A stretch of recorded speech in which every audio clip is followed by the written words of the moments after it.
invited here today by colleagues of ours. You might have been invited here by Tony, by Paul Dumanis, by Robert Kiyosaki, by John Benson, by John Asraf. Some of you met us through other means, or you've been in our database for a while. So, however you got here today, some of you, this might be your very first time you have been with me. I don't know, maybe you've never joined me before, or maybe you're brand new because you just got invited today. Can you just tell me in the chat window real quickly, how many of you have never heard of me before this or never attended an event before? You're kind of a first timer here with an event of mine. So just drop that in the chat window. You're a first timer. Okay, great. Oh wow. Okay, a lot of people have never heard of me. Okay. Well, you know what that means? I'm really not that cool. Thanks. But if it's any constellation, I ain't ever heard of you either. Have big dreams and are doing great things in the world. So I'm going to be sharing with you today my life's work, and I'm going to do it in my style, the way I do my things. Okay. And I want to share a little bit about how to get the most value out of today. People always come to these webinars and go, I hope they're valuable. But in fact, I think it's really the student's responsibility to extract great value. But I'm going to give you a couple of suggestions on how you can do that. Now, I grew up in the city of Chicago. I then went to university at an Ivy in Boston, and then I went to work for Sony Music out of school in New York. Then I left there early to start my own business in Silicon Valley. So I've always grown up in very fast-paced environments, fast city environments. So I do think fast, I do talk fast, and I like to move fast. I like fast results for things. So if you like fast stuff, you're gonna love it. And if I ever need to slow down, just tell me slow down, okay? Because I tend to get really passionate, excited. I start talking really fast. So always let me know. Also, know that we have a proprietary AI system on here that allows you to listen in translation. So though many of you are from North America, or you might be native English speakers, if you're not, we have one of the world's top AI translation systems. It's not Zoom's, it's actually ours. And in fact, you can use it. It's called Wordly. My data scientist and head of our AI team with me, Liddy, who I'll share more about later on, just dropped in the link. If for any reason you'd like to listen to or follow along in any other language, you can use that link there, especially if English is not your first language and you feel like I'm talking too fast. But here's a couple of ways to get great value out of today. I know it's easy to be on these summits and to be multitasking, doing other work or emailing or texting or things. I want you to give yourself permission to focus. It's proven and shown that you simply will not be able to dive deep with me if you cannot give yourself permission to focus. I promise that today will literally change your life, your revenue, your future, and your family's life. Give yourself permission, turn everything else off, and just focus for the session today. Second is participate. I love to do these things live. We are live here. I've got you here just up on our screens. I love to see you. I love to interact with you. We're going to be doing a lot of interactions today. I'm actually doing some demos today on building out products and showing you how fast we can do things, building out content and things really quickly. I'll be taking some people from the audience, things like that later on in the sessions. So I love that. And that way I have your chat windows up. You can see I've got them on my screens. I get to see everything that you are talking about. And so it really excites me when you drop in things like, wow, or cool, or that's so wild, or I know how I can use this. And I kind of get that you're getting it. It gets me very excited as a presenter. And that way we can stay very connected. And so please feel free to use the chat window. Now, at Industry Rockstar, we like to build community. We're a community of entrepreneurs. And as I mentioned, we have millions of people come through our communities. But every month I speak to about 10,000 entrepreneurs, or people that want to start businesses, entrepreneurial thinkers. And we like to build community. So that means I request a couple of things. One is that you say the 2 Ps, we call it, be professional in the chat window and stay positive, okay? And that way you can encourage other people to engage or chat. At some point you don't like, I don't know, my shirt or the way I'm presenting or my content or my jacket or my suit or whatever, you don't need to tell everybody in the chat window. You can just, the little button in the left-hand side there or the right-hand side called leave. You're welcome to leave at any time, okay? If you are not honoring those 2 Ps, the team will essentially just eject you because we want to keep this an environment where people feel comfortable to share and feel like they're moving things forward. A lot of people here are taking the time to seriously move their education forward, and they want to engage in a positive environment with the community. So that's my request for you. But in the meantime, feel free to ask questions. Feel free to put in comments. I'll do my best to wrap everything in so that it feels very alive, and that's why you're here and we're here together live. Finally, take lots of notes. I'm going to be dropping golden nuggets on you here over the last 25 years of building businesses, and there's a lot of things I've learned that we did well, and there's a lot of mistakes that we learned even to every day. Our success is based upon the amount of tests that we run on a daily basis. So my team and I, we've got about 25 staff now across all of our team and agencies and vendors and everybody, and we are all constantly running tests to understand what's working and not working. And I'm going to be sharing that stuff with you openly and how we're using AI to move all of that forward. Okay, so real quickly, if you can do those 3 things, focus, participate, and take lots of notes, just drop a yes in the chat window so I know who is ready to rock and roll. Yes. Great.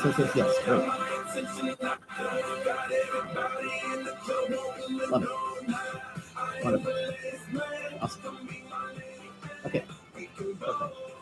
All right, let's get rocking and rolling. So today's session is extraordinary, and it's going to be divided into three different trainings. So I'm going to be dividing my sessions over the next several hours into three different conversations. I'm going to share what those are in just a moment. But just know that we're essentially dividing into three distinctive conversations about AI. Now, all the conversations today, we're going to focus on one particular topic. We only have a handful of hours. So to pick what I thought would be the most valuable topic for you today is really to understand how to make money with AI, how to really move your life forward. Naturally, people come to us because they want to understand how we have done nine figures in our businesses. And of course, we have always empowered our companies and our teams with technology. And so we're talking about how you can make money today, right? So I'm going to do it in a few different ways. The first session I'm going to take you through is to look at how you can be making money by implementing AI into your workflows.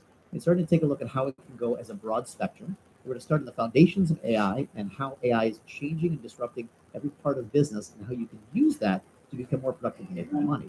In the second session, I'm going to narrow in a bit on a specific money-making opportunity for you. So for those of you that are looking to launch or scale up your revenue, this is another great session on how to actually do one specific thing, which is how to actually build a digital product using AI technologies. Now, we've been launching digital products for about 15 years. We've done 83 launches. We have an extraordinarily, let's say, complete university online for our mentorship students. And in the meantime, people have always asked us, how do I get started making money online? And to me, this is one of the fastest, easiest, smartest ways to do it. And AI has just made it so much easier than ever before. I'm going to decode what we're doing to do seven-figure launches. We are now gotten it down to a science where we're doing seven-figure launches from concept to money in the bank of $1 million plus in 10 days from concept. That sounds ridiculously not possible. And as I step you through the tools that we're using and how we use them, I think you'll see that it's really just a matter of understanding how to use the technology and get your ideas out there. So that's going to be my second session of the day. The third session, I'm going to talk about how you can actually be making money, taking advantage of the opportunity of the tremendous desire and demand for professionals and businesses and entrepreneurs to understand how to actually implement AI technologies into their workflows. You're here because you want to learn about this stuff, but guess what? There's actually over 1 billion professionals that are looking to do that as well.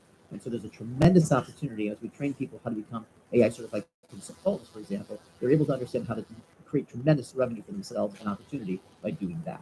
Okay, so these are the three areas I'm going to be taking you through in our sessions in this order. Tell me real quickly, just so I know, which one of these gets you most excited? And the word all is always okay with me if you're excited about all of it. Just drop that in. I'd love to know.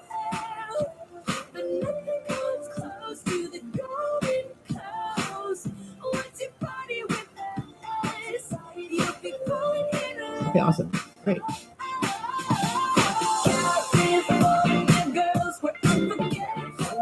Okay, great. Thank you. It's great to see all of that. Wonderful. Good. Okay, good. So we're on the right page. So let's rock and roll. So the very first conversation I want to have is about how you can become what we call an AI-assisted entrepreneur. An AI-assisted entrepreneur is an entrepreneur that is really being assisted by AI in all areas. So in this talk, we're going to really explore how AI can go across a whole multitude of areas to just help you be much more productive and get more money or juice from your squeeze in your day, essentially, of what you're doing and working. And so in January of 2023, 2023, we launched a new brand called AI Assisted because we saw that there was a lot of fear and concern around AI technology. How do I use it? How do I use it authentically? How do I use it transparently? How do I use it authentically in my work? And so we launched a brand to teach people how we have been using AI technologies because AI is not new. We've actually been using it in our technology businesses since 2017, 2018, and actually we've been using it in hardware since the early 2000s. You've actually been using it too, and I'll talk more about that later on. But to help entrepreneurs and help people understand how they can use it to get assisted, we launched a brand called AI Assisted, and it's just exploded. And it's one of the reasons Tony Robbins, Richard Branson, all these great people have asked us to teach for them, is to teach how people can be assisted, not replaced, not displaced. Now, what you are doing in the marketplace right now is about to change. And when I get done training you thoroughly, and it takes me a handful of weeks, about 12 weeks to train people how to master AI into their workflows, what they notice is that what they're doing in the marketplace is completely different because it's changing. So today and right now in this session, we're going to talk about how to be able to get back more of your time using these tools. The number one thing that is the easiest entry point for me to show you how to actually really succeed with this is to help you get way more productive and do a lot more, a lot faster. In fact, I'm going to promise you that when I get done training you thoroughly in how to use these tools, I will promise you that you will get at least 1 day back a week. That's a promise we've made, and we've completed on that every single time. That's exciting in itself because you know that time is the most valuable and precious asset we have. But I've also noticed that entrepreneurs have gotten very, very busy focusing on things that they're not very good at. You know, very time they're trying to build websites, they're trying to build funnels, they're trying to figure out offers or email communications, and they're not focusing on the more important things or the things they are good at. So they're feeling burned out, underappreciated, undervalued. They're not making progress, and that can all go away now. Understanding how to use these tools. So I'm going to help you get back to the things that are most important for you, the things you love to do in your business. Maybe it's spending time with people. Maybe it's making better partnerships. Maybe it's promoting your upcoming products or your books or your brand. Or maybe you love to make content, but you're always busy chasing clients or making invoices or trying to figure out CRM systems. All of that can go away now, and you can focus on the most important things. And with all of that, you do end up learning how to make money much faster. Whether it's a revenue, whether it's profit, depends on how you think about money, or whether it's just income. What I'm showing you in this session are helping people 100x their money. I know that sounds big, but it's happening. And they're doing that all by becoming what we call AI assisted entrepreneurs. So that's where we're headed in this session. If that's exciting for you, just say yes. Who's excited about that? Yes. Okay, great. Ben says yes. Jake says yes. Great. Yes, yes, yes. Yes, yes. Great. Awesome. Okay, so I know that many of you, if you said it's your first time here, I'm going to spend like 30 seconds, a little bit on who I am and my story and why I'm so passionate about this. And then don't worry, we got tons of deep level content dives all sessions. So hang in there. But real quick, just so you understand who I am and why you should even be taking my advice or my thoughts seriously versus just there's so much noise out there now with everybody talking about AI. Why should I be listening to this guy? So real quickly, I'm going to share who I am, and I'll do it through a little bit of fun. One of the following 3 stories is a true one. The other ones are not. Let's see if you can guess which one. I am either Lapland's #1 cosmetic news surgeon, maybe, or I am Richard Branson's Botox injection expert, or I'm the son of a overly worked, overbusy senior level executive of Fortune 500 companies, and the younger brother of an overworked surgeon who never, ever, ever has any time to do anything other than work. Okay, you guys got it. This is true. So my background is actually I grew up in a family where my father was a chief financial officer of large companies, and all he did was work, and always unhappy about work. Then I had an older brother who followed his footsteps, and he was about 10 years older than me. So I got to grow up seeing these gorgeous people that I love so much never have time for themselves, always really being miserable, making good money, but never having time. So I simply became obsessed with one thing, which is I wanted to figure out how to be able to make money without having to do really a day of work in my life or having it feel like a day of work in my life. I wanted my life to feel like this. I could sleep on the couch and do whatever I wanted, and money would come pouring out of my computer. I used to refer this to my dad as being ambitiously lazy. He didn't understand it, but there was just one problem. I actually wasn't that lazy. I had a lot of energy and drive, and so I actually started building businesses, my own businesses, because I never wanted to work for anyone else at 19 years old. I did this in Silicon Valley. During my 20s, I created 24 different tech companies, and I retired at 27 years old. At that time, my friends started asking me how I did that, and I started teaching others. While I was teaching people at conferences, I didn't think much of it, but at some point, Robert Kiyosaki was in the audience, and he said, "Oh my gosh, you're amazing. We need to take you around the world and invest in our company." And before I knew it, I was touring around the planet, and I was helping these amazing people put in transformational technologies into their companies to give them something that was very powerful, which is freedom. Freedom from all the time, energy, and the work. In the last several years, Tony has made us faculty on his Business Mastery, where we teach all these business owners about how to use AI technologies. And Richard Branson has asked us several times to teach at his beautiful estate on Necker Island, where we teach his leaders and the entrepreneurs he brings together. In fact, we'll be back there with Richard in May teaching more. And I love this, and I show you this for example, the story. Here's why I tell you this. So look at Richard. He's in the back there, right? And Richard, for example, I said to Richard, "Hey, Richard, over dinner, I said, how come you are so interested in actually learning and taking notes on AI? You have been, you're a billionaire and you're 76 years old. How is that?" And over dinner, he says, "Well, it doesn't matter how old I am or how successful I am. I always have to keep upskilling myself. Otherwise, I will just become irrelevant." So I'm going to teach you what I'm teaching these guys when they invite us out to their homes and out to their places. And I'm going to show you what I'm teaching them and their business owners and their portfolio managers. And I think you're going to give me a big kiss by the end. But one thing that you should know is I'm absolutely obsessed with time freedom. And I think you should be too. I think the most important thing you should be looking at and how we teach our students is how to use AI technology to simply become free. Okay? So how many of you are obsessed with more time for yourselves? You like time for yourself. You like time for your kids, time for your family, time for your hobbies. Important to me. Okay, beautiful. So we're on the same page. Awesome, great. So let's talk about how we can take this obsession and turn it into money with AI.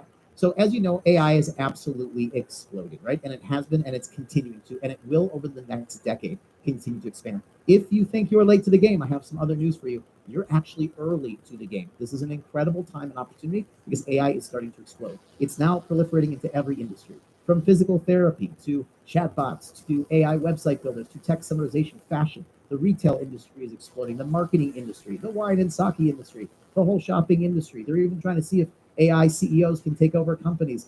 They're building agents. The music industry is completely changing. The acting industry is totally changing. The blockchain industry is getting completely changed. Our team was just speaking at a massive conference in Asia around AI and blockchain. Burger making, everything, AI powered farming, even pillows are becoming AI, right? So every single industry is getting affected, and that means yours is too. But the fun thing is that people are finding very interesting and very unusual ways and very cool ways to create all sorts of different uh, ways of making money. Okay, so check this one out. This is a great example because there's an infinite amount of ways as we teach you and train you how to use AI. You're going to come up with all sorts of creative ways, and our community has come up with all sorts of creative ways to use it to make money. It's infinite. Here's a great example. This is a company called Forever Voices, and Forever Voices decided to start doing what's called cloning. I'm going to talk a little about cloning later on today. There's several forms of cloning. It's very powerful as you start to get yourself out of conversations and out of marketing responsibilities, but we'll get there in a moment. In the meantime, they started to clone the first influencer, and that's what they do as a company, is they clone influencers. Well, it started with them just turning this young lady into a chatbot where her audience could talk with her. What they did is they trained a chatbot to be able to think and talk just like she can. Her name was Karen, and then she gave her audience an opportunity to chat with her chatbot for $1 a minute so that they could experience what it'd be like to be talking to her directly. Well, in the first week that she released it, she made $71,000 with people talking with her chatbot or talking with her text bot or talking with her phone. She's now on par to be making $5 million a month. How many of you are okay making $5 million a month with people chatting with your chatbot or your phone? Would be okay with that? Okay. If you don't have your hand up, maybe you didn't understand the question. Okay. This is extraordinary, and it's actually happening not just for Karen, it's happening all over the place. We're going to be talking about how you can be cloning and duplicating and using chatbots and training chatbots to make sure that you are getting very similar effects. So it turns out there's become a bot for everything. So there's a lot to talk about. In fact, when we were at Tony Robbins recently, I heard of someone ask us from the audience, hey, is there a bot that can do my dishes? And they thought they were joking around. And actually I said, absolutely. It was a bot for everything. And Anna should be out end of this year, early first quarter. And we're excited because we have 3 kids and none of them seem to understand how to do their dishes. Now today, just to keep the focus narrow, we're going to focus on tools that are going to impact your business. Okay. And I want to give you just for a second here to understand why is there so much of a frenzy? Why are all of us so invested in these? We've invested in this last year in 22 different AI technology companies. We have built over 24 of our own AI tech for our students. Why? Why is everybody so focused on it? Why do they care? Well, here's a couple of stats to make sure you're excited to understand why it's so important to keep putting your attention and your focus on this. So they're expecting another $15 trillion to jump into the marketplace by 2030. That's just within the next handful of years, right? And that means that if you're using AI, customers are coming to you. You're able to move faster, be cheaper, and be better at serving them. And so the money is flowing towards you. Here's another cool one, and that AI is actually seeing a growth rate of around 37%. So if you have heard anything about, oh my gosh, it's so hard, the industries are contracting or there's recession, now for people that are using AI, we're seeing a massive growth curve in our companies. It's helping people reduce their costs and become more profitable. By up to 30%, but not in months. Check this out, in just weeks. This is one of the reasons I love teaching this because it's so fast for people to see the results and implement. It's helping people become more productive. Up to 40% is the average statistic. That's almost half your week back in weeks. This is incredible. Imagine what you do with half your week back. In fact, right now the adoption is so big that 77% of companies around the planet are exploring or putting it into their business. That means your competitors, people in your industry, they're all racing to learn what they can about this. Why? Very simple. Everything's getting faster, cheaper, and better. Now, Steve Jobs used to say to us that we're going to go further, farther, faster with technology. And the computer, for example, is like a bicycle for the mind. If that's true, then in fact, we're going to call AI a motorcycle for the mind. And I think Steve would have loved it because he loved motorcycles. But you've got to really put your stake in the ground. And I invite you to do that now and today to determine whether you're going to be in an old paradigm, like just kind of barely touching AI or just kind of watching everybody else enjoy it or use it, or if you're willing to start to invest in yourself to really become AI assisted. And how many of you know that you're committed to implementing and embracing AI technology for your professional life and for your business or your work. Just put a me in the chat window, or give me a little thumbs up if I can see you here in the video. Just put a me. If you know you're committed, like committed, you know what commitment means. You're a grown up. You know what commitment means. You're committing your time, your energy, your attention, your resources to learning it. Okay, awesome. See all that? I love it. Great. So every time I ask that, people say yes, especially in today's world. And so I have, in fact, been very curious as to why are people so slow, and why is it become actually the adoption has actually been very slow for people. Why is that? So we did our own research, and it turns out that essentially the world is really quite lost around AI because so many the people are so overwhelmed, and people are really falling behind those that are getting educated on it. Why? Well, it's kind of easy to understand with this slide. Turns out that in the last 24 months, 18 to 24 months, there has been over 24,000 new AI technologies that have come out in the marketplace. Being able to now simulate and assist in over 15,000 tasks, and it's created almost 5,000 new jobs and opportunities. This is an overwhelming amount of development in such a short amount of time. And if you are familiar with the GPT stores, we'll talk about GPTs and custom GPTs today as well. There are over 3 million custom GPTs out there. If you're not familiar with that, just know the slide says so much, so much, so much, right? It's overwhelming for people. And so what we decided to do, what we're going to be doing here today, is basically help our students in 3 ways. The first way is we're going to help you get clear about where to put your attention and your focus. The second thing is we're going to help you simplify down the world of AI and how to actually make sure you're cutting through the hype and just implementing it. And finally, we're going to help you understand where do you place it in your life and in your workflow so that you can move quickly. Get you clear, get you simplified, and get you implemented. Okay? If that sounds pretty cool, just put a yes in the chat window. That sounds good. If you like that, and if that's what it sounds like you need, clarity, simplification, and implementation help, then we're in the right place together. Okay, awesome. Great. Okay, so I want to take just a quick few seconds here and learn a little bit about you. Now, I have given over 500 presentations on AI in the last basically 18 months. And so I noticed that every time I'm giving a presentation, I've got a different audience in front of me. Some audiences are very, very, very new to AI. Some audiences have spent time on it. Some are very advanced. And so that I can sculpt this presentation best for you, please give me just a couple of quick answers in the chat window to these questions. Okay, so just want to find out about you. Put a 1 in the chat window if you're currently using AI tools daily. Right now, you're currently using them daily. Just drop a 1 in the chat window so you know where you're at. Okay, awesome. Love it. Lots of ones. Great. Awesome. Okay, some no's. Thank you. No is a perfectly great answer. The more I can know is great. Brand new to it. Okay, wonderful. Thank you. Great. Second question here. Put a 2 in the chat window if you've got it integrated into your professional business workflows. If it's worked into your business, your launches and your growth and all that stuff. Put a no if it's not. Okay, got a mixture. Now, for those of you that put a 2 in there, I'm going to give you a little criteria chart that we use about whether it's really implemented or whether you just think it's implemented, right? It's like when you're like, I eat really healthy. It's like, well, do you really, or do you just think you eat really healthy, right? So I'm going to give you a slide. I've got 20 of these that we take a company through to assess them. I'm just going to give you one, don't worry. But now I'm going to give this to you, and then I'm going to ask you to reassess, okay? If you are really implemented in your business, here's the first things we would expect to see. You've got chat bots on your websites and socials. We've got your emails being answered by your large language models. Research bots are helping you with new product launches. We got clones handling your customer service. We got financial bots that are assisting your wealth decisions. We've got auto attendants helping with your personal prospects, outreach, and things like that. AI managing your scheduling and calendar. AI is helping you launch new products and websites. And you've got sales bots closing deals for you. Okay. So if you want to reevaluate, you can now put a 2 or a no in the chat window and just give me a real answer on that one. Okay. Okay, perfect. Okay, so good. So we got lots of work to do. That's great. That's what I thought. Great. And so a couple of you are into that, but most of you understand we're still at the very, very beginning. And again, this is one of 20 assessment slides. Okay, put a 3 in the chat window. Just a couple more. Put a 3 in the chat window if you know that we're going through a significant major human change. So this is not just, it's not just a couple of new tools. It's not just a new technology. It's changing the entire fabric of how we work and the way we engage. Great. And finally, thank you for that. Put a 4 in the chat window if you know that people in your industry, your competitors are using it and implementing AI quickly into their business. Just drop that all in there. Okay, awesome.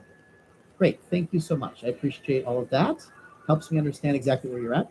So my assessment of you all as an audience is that you've got some awareness, and of course you're playing around with things daily, but there's a lot to go around implementation and a deeper set of learning on how to really use this to create real acceleration. So now, last question I'll ask you too. If you had to rate yourself on beginner, intermediate, or advanced in terms of understanding AI technologies, how it works, workflows, things like that, can you just do a self-assessment real quick on beginner, intermediate, or advanced? I'd love to see where you feel like you're at in terms of the game of AI. Okay. Okay, great. Okay, wonderful. Great. Okay, thank you. Awesome. So as you can see as well, most of the students here are beginners, upper intermediates, and maybe just one or two advanced. So in order to really cater to the majority of the audience, I'm going to focus on some of the foundations in the beginning, intermediate phases. As I mentioned, we invest in it, we develop it, so we can go as advanced as you want. We built a ton of these tools. So in order to not have things go over your head, for those of you that are advanced, you might find this a little bit more fundamental, but if you ever want to ask a more advanced question, I can drop something in. But just note that I'm going to specifically keep it at that level so we make sure to cater to all of you here. Cool. Okay, let's do it then. So in this session right now that I'm going to talk about, I'm going to share with you and go through specific areas. First, we're talking about how AI tools work. The reason that's so valuable is because when you learn how they work, you learn how to work with them. And therefore, you can learn how to do things better and change where your focus is for the value that you contribute to the marketplace. Then we're going to talk about how they are categorized. There's a way to very simply start to understand how to use large amounts of tools by categorizing them into a few simple categories and understanding how the categories work.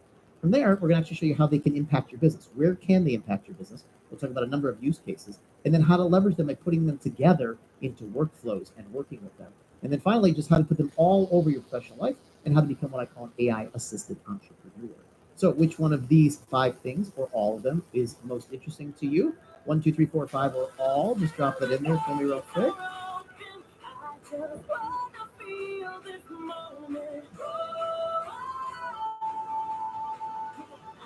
Right.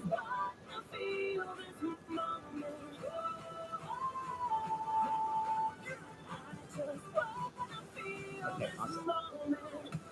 All right, great, let's do it.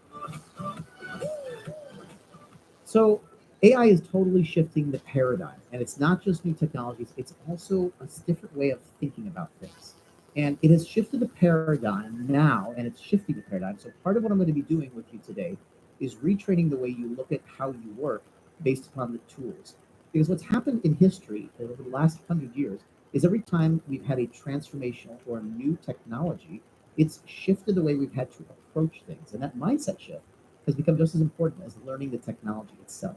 So we're seeing AI shifting things as powerfully as when all of the major disruptors in our generation came out, from the computer to the internet, to smartphones, to cloud services. When social media connected all of us together, billions of people, suddenly we changed the way we were marketing, the way we were approaching things, the way we were messaging things, right? It all changed.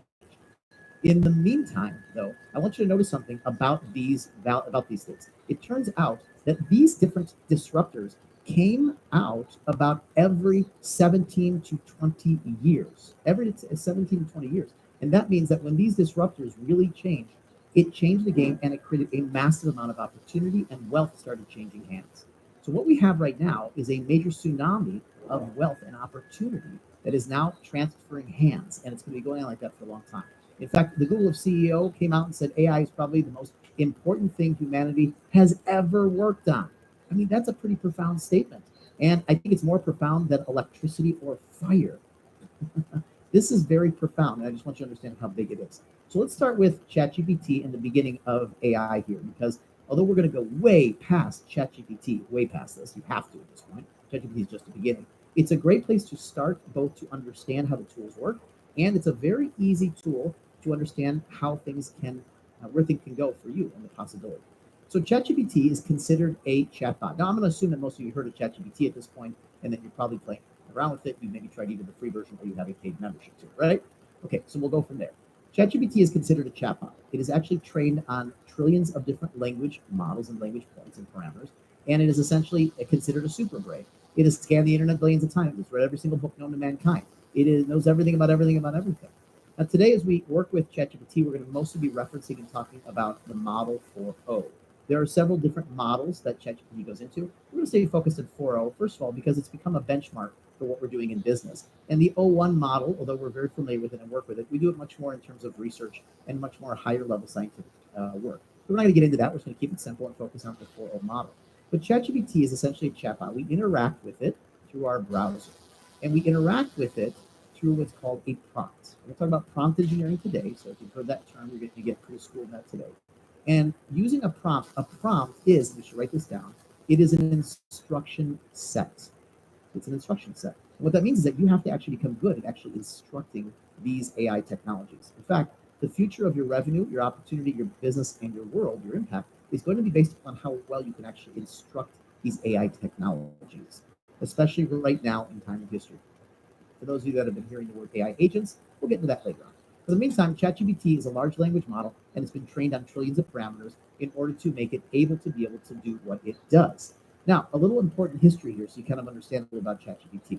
ChatGPT, of course, was created by the company called OpenAI, which is continuing to innovate new powerful models that our students constantly use, both language models, so large language models, but also image models, which is why you hear about DALL-E, and they are also releasing video models called Sora. Anyways, they're a very advanced company in Silicon Valley. And of course, they were invested into by Elon Musk, Sam Altman, and most importantly, Microsoft. So as you get into MS Copilot, we'll talk about that shortly here too, which is another large language model, guess what? It actually uses the GPT engine. So people say, oh my gosh, how do I learn how to use MS Copilot? Well, there are some important functions, and I'll talk about that shortly. But in fact, it's using this. In fact, most technology is using GPT as its core engine. Now, the idea here is that you may not have known that it was actually originally released in 2018. So in Silicon Valley, we've been using AI tech in our businesses for about 7 years, understanding how to use that, trick them out, and change the way we're doing things and accelerate our business. There was another big milestone in June of 2020 where GPT-3 got released. And this is the point at which it actually became an interesting model. When one came out, it was like, okay, it's kind of cool. I get it a little bit. It's still kind of early. But GPT-3 changed the game. However, something else was happening in June of 2020. What else was happening in June of 2020? Everybody remember what was happening in June of 2020? What was happening? Everybody remember that? You got it. You got it. That's right. So while the world was distracted into COVID, actually AI and GPTs were proliferating across Silicon Valley, and we were really using these things all the way back even to 2020. And then there was another major milestone. In November of 2022, something happened. Now the press and journalists, which honestly I believe know very little about reality, actually put out an entire set of articles saying AI is now released. That's the release date. It's the birth date. It is actually not. In fact, it had been released for many years prior. In fact, they got it completely wrong. This is the point where they started publishing all about the fear of AI. Remember all that? They spent basically last year trying to scare everybody. You should stay away from it. Be careful of it. Do you know why? Because when they print and they put out fear-based messaging, what did they get? What does the media and press want? Why would they put out fear-based messaging? You need to be afraid. You need to be scared. What do they get? Drop it in the chat window. What do they get? Views. You got it. Elizabeth nailed it. Garima nailed it. You got it. Absolutely. They get attention. Now, I want you to write this down. There are two major currencies in the world today. The first one is attention. We're going to talk today about how you can be utilizing AI technology to be getting people's attention and keeping their attention, because it's been getting used on you for almost 2 decades like this. We'll talk about that more in just a moment. But what actually happened in November of 2022 is that the developer APIs were released. So now developers could actually utilize the power of GPT, and that's where the explosion of new development actually happened. Then there was one more important milestone that in March of 2023, GPT-4 was released, and that was so advanced and so powerful that we actually, for the first time, could understand how we could use it at a level where you could simulate human intelligence. And this is exactly what AI is all about, simulating human intelligence. Now, those of us that understood it jumped on it very, very, very quickly, using it and developing with it. It took 5 days to get to 1 million users, 6 days to get to 100 million users. Today, there's about 180 to 200 million current users. In other words, it's the fastest growing app of all time. If you're not familiar with how fast that is, it took Netflix 3.5 years to arrive at what ChatGPT got in 5 simple days. Okay, so this is proliferating across the world. I'm sharing these stats with you so you understand how important it is to move quickly to start to master these tools, because your competitors and others in the industry are doing it very seriously and have been now for years and years. So let's take a look at GPT and the power of it and start to understand how we can use it in all parts of your business. So this is ChatGPT. This is a little bit of an older version because I actually did a cool demo here that I absolutely love. But hey, I'm going to interact with it in the prompt window. And in fact, we teach our students how to trick out their ChatGPT by actually using extensions. So I'm going to show you some things where you can actually even take an already powerful engine and turn it into an even more powerful engine. You can write this word down. It's called extensions. Extensions are additional tools that you can use to make your ChatGPT even more powerful. It's a little bit like putting a wing on a sports car with really nice rims or something like that, just kind of souping it up, right? In the meantime, let's take a look at how we can interact with it. So I'm going to interact with it through the prompt window, and I'm going to put in a very simple, non-engineered instruction. I'm going to ask it to write me a marketing email for a new course, a new digital course that I'm going to be releasing about how to help people train their dogs. Then I'm going to set one of the 160 different parameters that you can choose on here. And I'm going to adjust the tone. We'll talk about setting parameters a little bit later on. I'm going to ask you to set a really hypey tone. And within a split second, as I drop it in, it's going to turn me into a professional copywriter. Unleash your pup's full potential with our Canine Masterclass. Are you a pet lover seeking the secret sauce? Now, I don't know, are you a professional copywriter? Are you able to write professional copy? Maybe you are, maybe you aren't. If not, this is already a groundbreaking opportunity for you to be using this and understanding how to engage with it. So I'm a professional copywriter, so I can write this, but I still love it because it saves me 10 or 15 minutes or helps me with great ideas. And those 10 or 15 minutes start to stack and become more and more important for me. In the meantime, let's move on to another option here. So I'm going to ask it now to write me a social media post for Facebook. And I'm going to ask it to do the same thing and then use emojis. Now check this out. This is an iterative engine, so I don't actually need to recontextualize the whole thing. It's having a dialogue with me. It understands what I want. So it saves me time to be able to engage with it, which is totally different than how we're used to engaging with technology. And there you go. In a split second, I become a conversion rate optimized social media post writer. Attention all dog lovers struggling with a disobedient pup, wishing to communicate effectively. I don't know. Can you write a conversion rate optimized social media ad? I don't know. If not, you've now got your best friend here that can do it for you. In the meantime, it still saves me 10 or 15 minutes so that I don't have to do it myself. So let's go to the next level here. Let's take a look at some strategy that we can do with this. Now, I have a chief marketing officer that when we're doing launches, he helps us create our social media strategy. It takes him about 5 days to do it, and of course, paying him $100,000 a year, it's kind of an expensive week for me. Now I can do it in just a matter of 30 seconds with ChatGPT. So I asked Chat to create me a 30-day social media calendar for posting, where I rotate the subjects and topics every day for 30 days. Give me the topic and a description so I know what to be writing about, because I'm not a big fan of social, so I need help. In the meantime, I'm going to leave a typo in here. See that word description? Because I've got another bot over here that's going to check all my spelling, my grammar in a moment so that I don't even have to do that.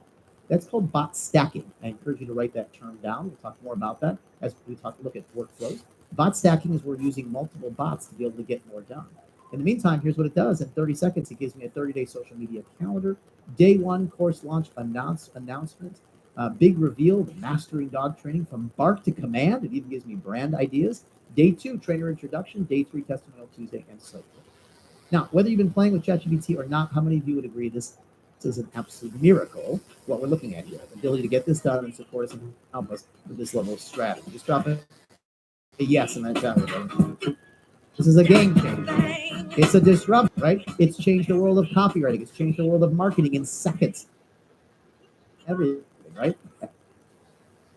Absolutely. And we are simply scratching the surface of this thing. There's so much more. And I'm going to start dropping you deeper into it. So the first question people start asking us, well, okay, how smart is ChatGPT then if I'm going to start relying on it for things like copywriting and marketing and strategy and things like that?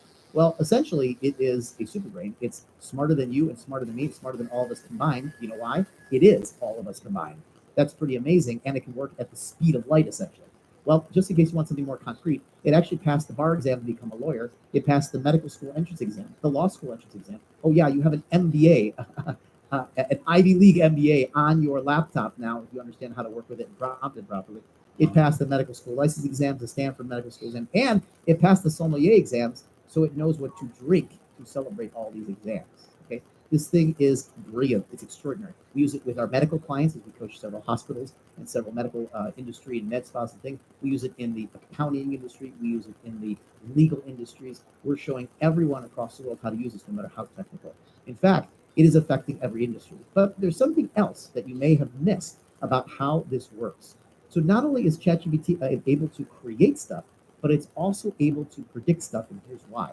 It is a prediction machine. Now, I'm not saying that all these predictions are true and correct, but essentially, you predict things and trends exactly the same way that ChatGPT does. It just does it faster, better, and smarter. You know why? Because the way we predict the future is by looking at trends in the past and innovating for the future. Well, that's exactly what it does. So over a year and a half ago, I asked it to predict or tell me 100 industries that will be radically affected by AI. You know what it told me? Pretty much everything. Healthcare, legal, cybersecurity, drug, retail, marketing, consulting, coaching, gaming, music, marketing, call centers, And you know what? It was 100% correct. So we also show our students how to be able to use ChatGPT so that you don't have to be guessing anymore how to be formulating your ideas. Let it do the research for you. Let it tell you what the markets want. Let it tell you what titles people want on your products, your books, the things you're putting out. Let it tell you what your product should be. This is an incredible opportunity to be able to allow this super brain to work together with you, not to turn your brain off, but to work together with you to help you, just like you have always wanted and deserved. This is very exciting. Why I get so excited about this technology. So, how do AI tools work so you can understand them more deeply? Well, first of all, you got to understand that AI is not new. It's been around a long time. So, it's been developing a very long time. It actually started in the 50s and the 60s, and it then actually proliferated into hardware and software in the early 2000s. And then, of course, as you can see, it started getting released to the public around 2016, 2017, 2018. In fact, you've actually been using it for a long time. So it's not new to you. This is actually not that new. It's just to show you how to really harness the power of things you've already been getting exposed to. For example, if you ever asked Alexa to play the new Taylor Swift double album, it's using AI technology. If you've ever used Maps, Siri, ever had your grammar checked, that's all been AI technology for as long as you've been using it. So how does it work? There's two core principles, and I want you to write this first one down. The first one's called natural language processing.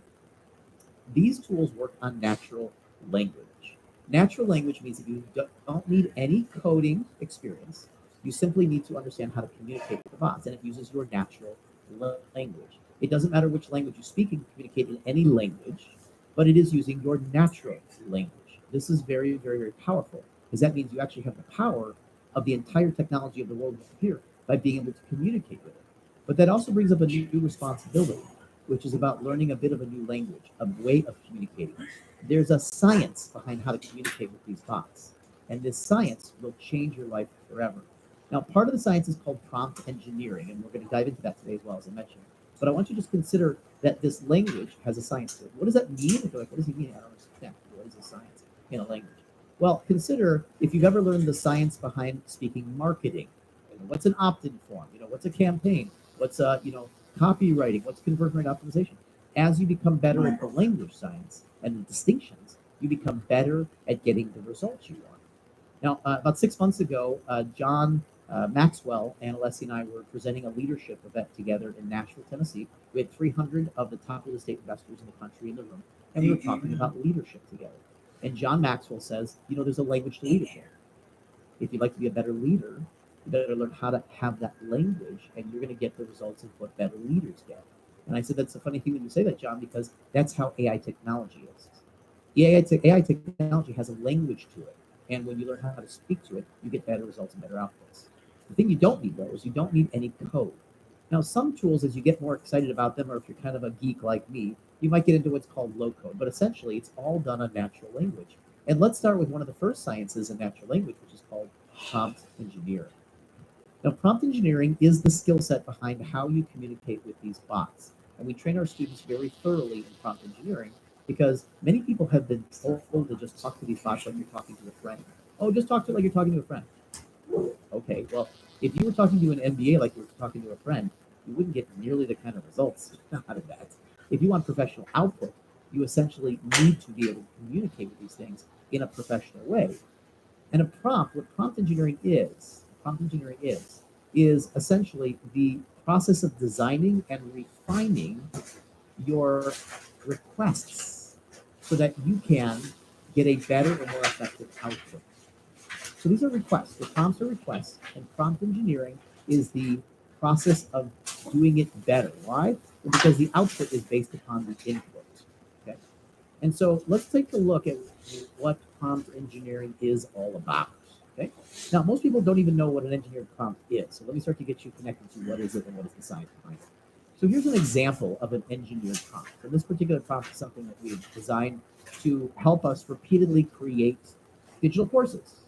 Because what's great about prompts is you can not only use them, but you can create your own. Then you can actually use them over and over again. And when you do that, you're creating essentially like a template to be running your business. Now, if you're someone who likes to save time, like we talked about at the beginning, then you probably love templates to move you forward fast. If you've built a contract before, or if you've got an email template, you want to use it again and again. Why? Because it saves you time. Well, this is like templates 2.0 or 3.0. Prompts now help you actually templatize everything you're doing in your work so you can do it over and over again for each different use case. Okay, so with that in mind, let's just dive in a little closer. If you didn't know, you can take prompts and you can store them, and you can then drop them into ChatGPT and have them reformatted for your use case so you continue to use them over and over again to speed through your work. But this is an engineered prompt. It's longer, it's more involved, and you'll see a little like bits of little curly brackets that offset essentially use cases so that you can essentially just build this thing to do whatever you want. And then, which many people don't know, you can actually search this into ChatGPT. You can search your prompt, pull it up, and it'll pull open essentially a form where you can fill in the use cases, and you can just simply get your new prompt for whatever new use case you want to use it for. Now, the term use case is very important. You should write those terms down. Use case means that you can use it for whatever is important for you to do now. It's whatever is specific to you. So let's say I wanted to create a digital course. I wanted to create it for professional moms, and I wanted to be 6 weeks long, and I wanted to talk about how to get fit or have more energy or lose weight on a short timeline because that's important for stay-at-home moms. In the meantime, this is going to merge together my use case with my prompt, and then it's going to immediately be able to create things. This means that you can create your own prompts, you can store your own prompts, and you can use these over and over and over again. And here you go. Here's the engineered prompt. Now, this is one that we created from building dozens and dozens of digital products and reverse engineering our work. And so we drop it in here, and essentially in a split second, we can now get a digital course, and we're experts in fit and energized moms, mastering fitness on a short timeline. And we've got an entire course laid out for us in a split second. Module 1, videos, exercises. Pretty extraordinary, right? So one of your jobs is here to learn how to be able to create prompts. And so what we do is we not only train our students, but we also then give them a platform where they can save and deploy their prompts. We give this to all of our students. And in fact, on this platform, we have reverse engineered what we've been doing to create 9 figures. And we've turned it into 45,000 different prompts, 44,789 to be exact. And we give this to our students so that you can start to learn what are good prompts, and you can use our brain in your chatbot, so our brain in your bot, while you're starting to build your own prompts and start to template out your own company.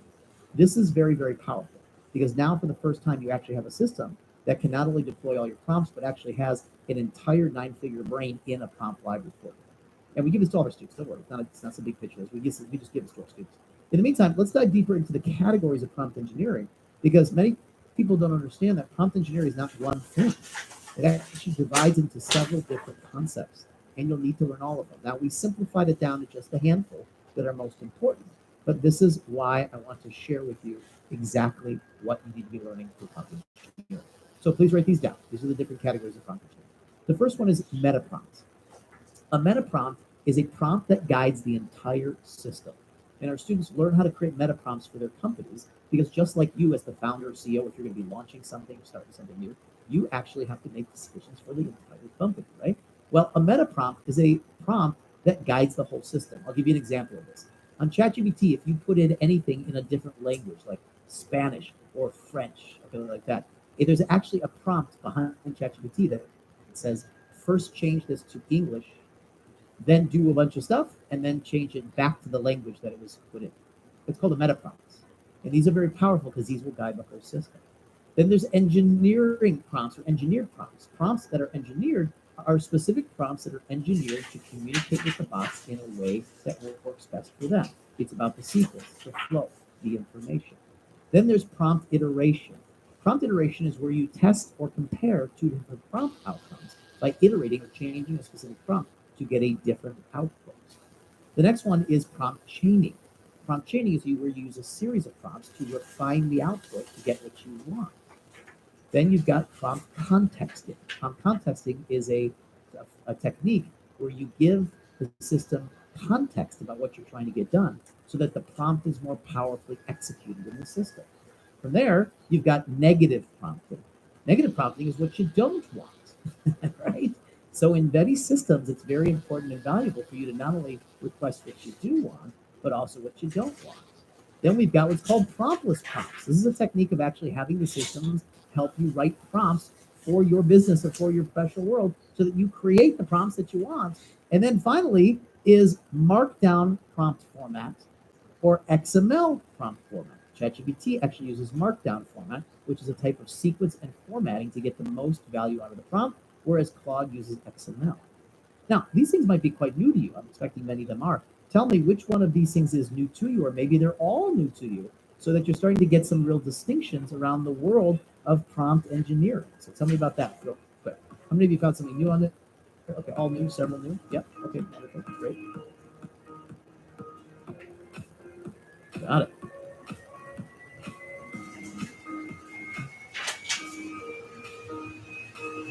Okay.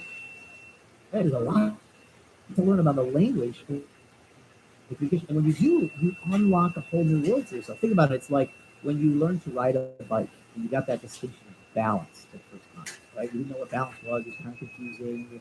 It was very awkward. You got on the bike. And then when you got that distinction, that word, you understood what balance was, a whole world opened up. You could ride your bike anywhere you want because you had that distinction. And that's how these tools work. As you get the distinctions, worlds open up for you. Now, speaking of which, let me share with you a very specific takeaway. I wanted to make sure you had some very cool things you could walk away from this summit with. And I'm going to show you a very specific use case, a little more advanced use case around prompt engineering and how you can use it so you understand it's not just theory. As we show you how to apply these things, we show you hundreds of different ways you can apply these to your professional life to make more money and make yourself much more advanced. So let me start with the very first use case here. It's called modeling. Now, what is modeling? Well, first of all, this is one of the coolest things that I think has become possible over the last several years with AI technologies.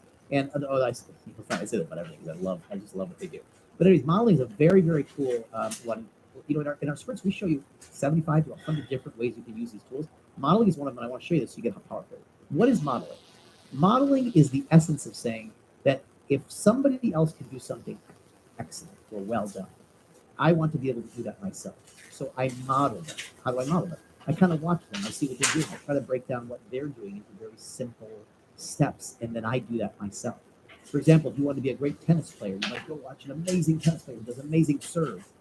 And you watch exactly how they use their arms and how they throw the ball and their timing on the hit and all that. And then you look to reproduce those steps. This is called modeling. And you've actually been doing this since you were a little child. You actually learn to talk and how to walk and how to do everything through modeling the people around you that do it better than you. Well, it turns out now that's a human function for excellence. And if you're like me and you want to create as much impact, as much opportunity as possible, then you're constantly looking for how to do things better and more excellent. Well, now we can use AI technologies to do that in any area. It's called modeling. Let me take you through a specific case on this, okay? In the meantime, let's model something. There's a lot of things we can model, endless amounts of things. Let me show you how we can model something in communication. So I'm going to show you how you can model an incredible email. I'm going to use an example from my buddy Dean Graziosi. If you don't know Dean, he works with Tony Robbins. And Dean is a great copywriter and also spends a lot of money on hiring great copywriters. And so we're going to actually learn how to be able to write an email just as good as Dean does by using ChatGPT. Ready? So I'm going to take his email, and the first thing I'm going to do is I'm going to copy or scrape all of his content in his email. Right? Where am I getting this email? Well, it's usually in your inbox. You can go to your inbox and find any marketer that sent you any emails, and you can go scrape their information on it. Okay. Now, don't worry. We're not going to take his content. We're not looking to plagiarize anything. We're going to actually model his content, which is totally cool, totally real, and totally legitimate. And here's how. We're going to use this prompt, and you're welcome to take a picture of this if you would like, so you can have the prompt. This is the prompt. Use the following information as a model for an email. Analyze the structure and the content. Create a model for me to be able to write an email with the same impact and power, but not using the content, only the flow, sequence, and strategy behind how the email is written. Okay, so this is my prompt. I'm going to go then put this prompt, and I'm going to paste the email copy into ChatGPT. Here we go. I'm going to put it over here. I'm going to drop it into the prompt window. Right there is the prompt. And then I'm going to drop in and paste the email, and I'm going to send it through to ChatGPT with a model and prompt request. Watch what it's going to do. It's going to start to take apart this email and break it into its parts. Here you go. Sure. I've modeled. It starts with an attention-grabbing opening. Then it moves on to building anticipation. Then it moves on to highlighting all the benefits. And then it goes into social proof. Then it goes into relatability and common pain points and a call to action. These are the steps and the sequences this email is taking. Well, now you know exactly what it's doing.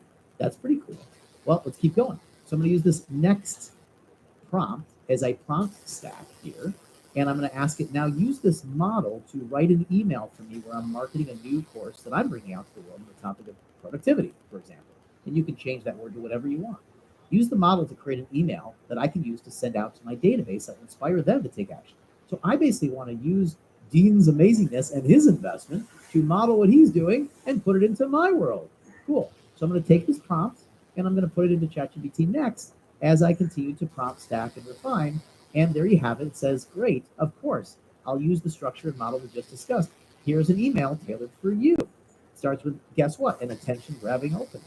The gap between those who simply dream of achieving more and those who actually do boils down to one thing, productivity. And it continues to go on filling in the content for my use case using his model. Want the secret sauce of high achievers? Introducing my latest digital course, and so forth, utilizing the categories of the model. This is extraordinary, yet we're not done because this is not in any form that I can send out yet. So we got one more prompt. You can take a snapshot of this as well if you like. Now I'm going to ask you to do a couple of things. Remove all the headings from this and rewrite it into an email form to be sent out. Also, use the following parameters. Now I'm going to set a whole bunch of parameters. Use hundreds of different parameters you can set on ChatGPT. Here's a few to show you how we can refine the output. You're a world-class copywriter as I give it its expertise. Use the tone and voice of Tony Robbins. Okay. Use the audience as executive leaders at banks. Use the level of language to be business casual. Keep the vibe fun and enjoyable, and so forth. I'm going to send this into ChatGPT, and this is going to give you my final output. Absolutely, here is the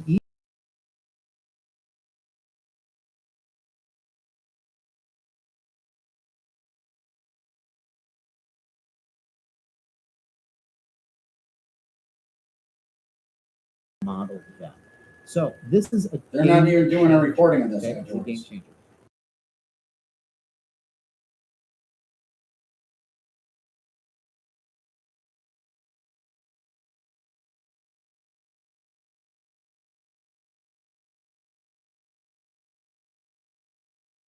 So what can you model? Everything.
Continue to learn over and over and over again. Every time you use them, every time you work with them, you're able to actually help them learn, and they actually not only learn, but you can train. I'm still gonna do this. And so when you can train these become some of the best virtual employees you can possibly things to be said, how you want to do things, how you want to communicate. They can even, of course, clone you. But let's talk about training ChatGPT. Most people don't even know you can train your own ChatGPT. Well, you can. So check it out. If you just go into the settings, you can quickly go in and customize your ChatGPT to explain who you are so that it knows how to provide better responses. As you customize it, you can tell it how you actually want it to respond to you. And this is the first step in starting to understand how to customize and train your bot. But when it comes to training something, it actually brings up an important idea, right? An important idea that what are you going to train it on? Well, it actually turns out that you need to train it on your data. What? Well, hang in there. Let me explain, because it turns out if you want to start to customize chatbots, ChatGPT, and harness the power of AI for yourself, you're going to need to do something. You're going to need to train it, and you're going to need to train it on your data. See, the very first step in training AI and training ChatGPT, step number one, import your data. But Kane, I have no data. What are you talking about? I don't even know what you mean. Well, guess what? You're going to start to need to learn how to create a data capture plan. What? Well, I said there's two of the biggest currencies in the world right now. Attention was one of them. Write this down. The second one is data. Data is the second biggest currency in the world. WhatsApp was sold to Facebook for over $20 billion simply because of its data. Every single human being now is waking up to the fact that they have not had any data plan. They have not been tracking or capturing any of their data in their daily life, and they've been letting it slip through their hands. Big businesses have been laughing at you. They have been collecting and using your data over and over and over again to be able to become billion-dollar companies. Now it's time that you understand how to do that and how to use it for yourself.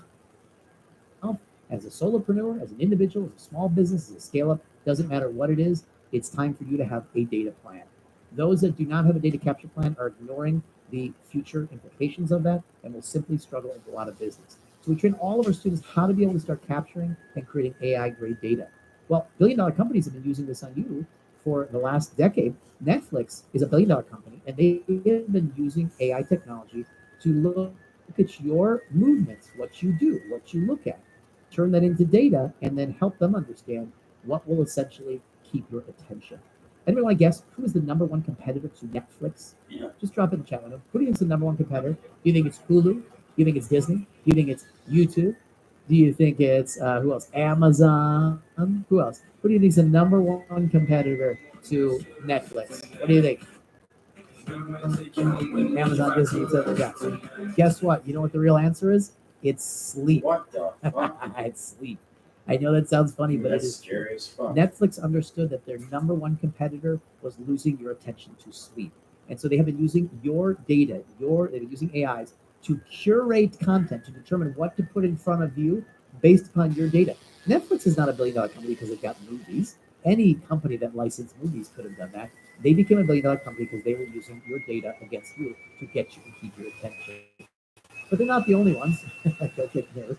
Actually, all the billion-dollar companies have them. All the billion-dollar companies have them because that's what's been making them billion-dollar companies, getting and keeping people's attention. You don't get to see everything that goes on Facebook and Instagram. You get to see what's curated based upon AI because they're using your data to understand what to put in front of you. Well, until now, you have really had no ability to do that yourself, but now you do. So all of our students are learning now how to have a data plan for their business, no matter whether they're a solo entrepreneur or whether they're a team or an agency or a big business or whatever. Because the first evolution of AI that's been going on here that you need to learn about is about curation. AI's first evolution has been in curation. How do you get and keep people's attention? But there has been a major leap forward in the last couple of years in AI, which has been one of the most exciting leaps, which is the second level and layer of AI, which is called generative AI. And this is what everybody is so excited about today. And what's super exciting and what's really made things explode is the combination of curative and generative AI together. Now you can generate anything you want and you can get people's attention and keep it. This is an explosion of opportunity for entrepreneurs, business owners, and money makers and professionals who want to be able to get ahead using the power of what billion-dollar companies have been able to use. So what's generative AI? Well, it's pretty simple. It implies that the AI tools are now able to create things that are so real, looking, sounding, and feeling that you cannot distinguish them between human content. Now, this provides a really great experience and opportunity for entrepreneurs. It also brings on a new responsibility, that responsibility of being authentic, being transparent, being responsible with AI technology, right? And this is one of the core conversations. Now, we teach all of our students how to use AI to be responsible, to be authentic, to be transparent, so they can responsibly use it. And that's why Tony and Richard and all these great groups have loved us teaching, because we show leaders how to use it and generate the power and harness the power to be able to do anything, but do it responsibly and ethically. In fact, here's a great company that we recently invested in with our friend Peter Diamandis. And if you may not know Peter, he's pretty extraordinary. But in the meantime, Peter and us invested in this company called Daily.ai. Why? Well, check this out. It uses the power of curative and generative by doing this, okay? By doing this. Essentially, what it does is it looks at what everybody in your email audience is opening and reading and clicking on.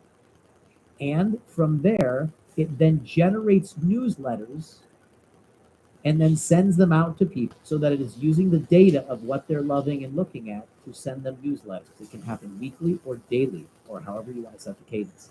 That means, imagine that some great super brain is looking at what everybody's opening in your email and then deciding what to send them for content, so that it's increasing the open rates, and it even offers an opportunity to share it with them, so that now they can increase your database. This exploded our database. We started using this in our database last year. We started with around 150,000 contacts. We are now up to 956,000 contacts in our database of people that have been sharing AI and our newsletters with others. That is a major explosion. It's a 10x in the database just a year. I have been floored by that. And those are people that have opted in to say, I'd like to learn more about you. Each of you can use this. And this is a very, very huge power tool. It's using the power of curative and also generative, okay? So generative is giving us major opportunity. Infinite ideas. Want a new book idea that's going to be the right book for you, that's going to hit the market right at the right place? I'm going to have a great idea of a good digital product that the market wants for your talent. No problem. We can just take a few seconds. We can create anything we want. It's giving us infinite possibilities, infinite leverage, and infinite speed. This is extraordinary, but it does do something new in our lives. It's a new technology. Look at this word. Infinite, infinite, infinite, infinite. This is called an infinite technology. And it turns out that human beings have not been trained to think infinite. They've been trained to think very finite. So it turns out we don't even have the thinking capacity to really utilize these tools at the most scope of what we can do. So I'm going to start to help you think about things in a totally different way, because we retrain our students over 12 weeks how to start to have a completely different mindset, an infinite mindset. You ready for that? How many of you are ready to be starting to think in a total infinite way, using infinite tools to create infinite opportunities for yourselves? How many of you are ready for that? If you are, to say yes in the chat window. Give me a little yes. I take a little sip of water here. Yeah. Who's ready for some infinite thinking and some infinite growth? Yes, let's go. Love it. Good. All right, so when I say this to people, many times they go, I don't know what he means. Sure, but what does it mean? Let me help you understand. Oh. So we have a 12-week sprint. It's called AI-Assisted Entrepreneur Sprint. 12 weeks. It takes me 12 weeks to help students master AI technology. And along with my team and head of data science, Liddy, who's here from Switzerland, we teach you how to master AI tools, build data plans, and build them into your workflows. Everybody learns. Everybody who comes in is new to AI typically, or in an intermediate phase, and they want to explode their opportunities. And so here's a great story. This woman came into our sprint. She's a property investor from London. And when she joined us in the beginning of the sprint, she said, I need help, and I need it really now. So she posted on the forum, how can you help me? We said, what's going on? I said, I'm a property investor. And this year I bought a flat in London for around £1 million. I was expecting to flip the flat and make money off of it, but I've actually gotten 0 offers. I had to lower the price 2 times, and now that I'm £800,000 and I've been losing a lot of money. Can you help me? We said, well, why don't you send us the pictures of the place so we can see what we're dealing with? She sent us this picture. I said, what do you think? I said, well, I don't know. It's okay. It's okay. But in fact, I don't know. It's not super inspired. She said, well, what do you want? That's actually the place. What do you want? I said, well, that's what the place looks like. That's actually what it is. Let's not think about what it is. Let's think about what it can be. Let's think from an infinite standpoint. Okay? So she said, well, what do you mean? I said, let me show you. So we took this picture and we put it through a new technology that we had recently invested in called Home Designs.ai. It's an AI technology that redesigns The exteriors, the interiors, gardens, and spaces for homes. So we use it quite a bit in the real estate industry. If you're not in real estate, you can still use this for other areas, but just consider the change and opportunity because there's an AI tool for everything. So we took this and through a little bit of prompt engineering and a couple of little options in our tool, we completely redesigned and reimagined this picture, right? And then we sent her back the reimagined, the infinite thinking picture. And she saw this and her mouth dropped open. She went, "This is amazing. That makes the place look so much more valuable." And I said, "Yeah, but hang on, we can do it even simpler if you'd like." We gave her a simpler reimagination of it. She went, "Yeah, but this still adds tremendous value to the whole place by showing what it can be." And I said, "Absolutely." And I said, "Great, hey, let's go crazy with it. Let's actually show a huge intervention, AI intervention." And she went nuts. She said, "This is incredible." Now, I realize that this is not 100% possible due to the extension of space that the AI tool took the liberty of, but it changes somebody's perception about what it could be. So she took these three pictures, she put them back up on the MLS system, and she said these are AI enhanced images. They're not renders, and they're not fake, they're AI enhanced. They're what's possible. And 3 months later, she sold that flat for 1.2 million pounds, making 200,000 pounds off of that because of a process that we took pictures through that took us about 10 minutes to do. How many of you would find that pretty amazing to make 200,000 pounds, dollars, euros, over some little shifts that you're using in AI to change the perceived value of you in the marketplace or your product or your service? That's what's going on a daily basis with our students. But it requires some mindset shifts. So you're going to have to shift your thinking. We take you over 12 weeks through 24 different mindset shifts. Let me start to get you engaged in a few of them right now. So it turns out that your brain and you have been trained to use concrete searches and interact with the internet in a concrete way. What does that mean? Well, you're used to going to Google, putting in a keyword, and then getting a result. If you don't like that result, then you have to change the keyword. These are concrete interactions.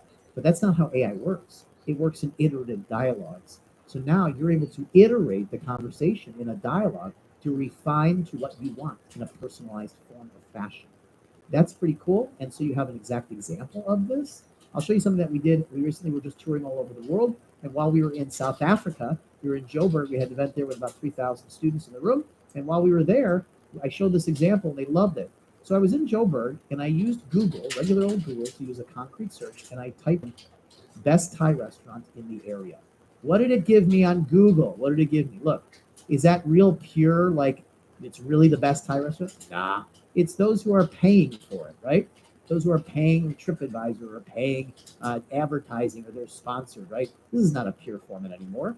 So if I take it over to ChatGPT, which knows what I like, it knows what my tastes are and what works for me because it knows me personally, I can then put this in and I get completely different answers. I look for the best Thai restaurant in Joburg and it says to Thai full restaurant. But I don't have to stop there. I can continue to dialogue with this. And so I say, all right, I want to take my wife to a white tablecloth one for the evening. So give me ones that are only really high-end Thai restaurants. What does it do? It gives me more refined upscale dining space. 2 Thai 4 is back in there. Then I say, great, give me ones that have a chef from Thailand. So it's really authentic. And there it is again in there. So now I can literally iterate and get exactly what I want. I don't have to rely upon concrete searches anymore or systems that are gamed or manipulated by those who understand how to manipulate them. Here's another way that we change people's thinking. You're used to looking for everything. Well, I got to go searching for it. If I don't have it, I need to go find it. I need to go find an image, a video, a template, a contract, an SOP. I need to go look for it. I need to go search for it. Now, understanding how to prompt, we now create anything we want in a matter of moments. Pictures, images, videos, sounds, music, any kind of content, ebooks, digital courses. We create things. We don't need to go looking for anybody else's. Let me give you an example. Let's say that I wanted to create a picture or have a picture of a woman. And I wanted a picture of a woman speaking to a group of business colleagues in a boardroom. Well, my traditional former paradigm of doing this, I'd have to go to a stock website where I'm basically limited to whatever is there. I then put in my prompt, and what does it give me? A very small subset of whatever it has, and I'm restricted to whatever it's doing there. But what if I want something more specific? What if I want to find a picture of a dynamic woman standing confidently at the head of a modern boardroom, passionately presenting to a diverse group of business colleagues? Well, if I put that level of detail into a stock website, you know what it says? We couldn't find any. We can't find it. We don't cater to this kind of level of specificity. No problem. I'm going to jump over to one of my image AI tools. This is called Midjourney. We teach all of our students how to use Midjourney, Stable Diffusion.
Saving your time to AI agents. Yeah, I don't have money to hire people. You don't need it anymore. This is all about virtual employees. Now I introduced a new term. I want you to write this down. It's called AI agents.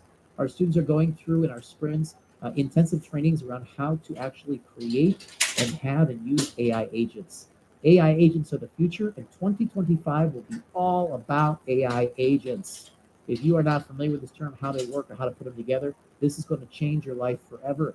But it's not just me who's telling you that. In fact, I've been saying this for over a year, and finally Forbes came out with an article that said every CEO needs to know the next frontier of AI agents. This is leading the entire cycle of AI. It's the next generation of AI, and it is what's coming in 2025.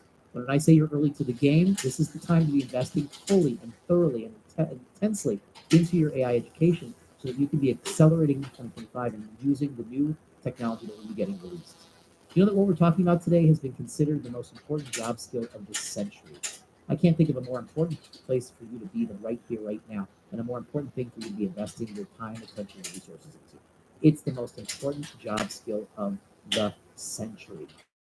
And many people come in and they say, but Kane, I'm not techie. Am I really going to be able to understand how to use these tools, move things forward, use all this stuff? These are terms I'm not familiar with. I don't understand them. Absolutely. And that's how our courses are designed. We have essentially about 50 to 60% of our students, they call themselves technophobes or tech dummies, but they understand that you cannot put your head in the sand or wait and observe or be slow. Now's the time to move and really learn, or you'll be left behind.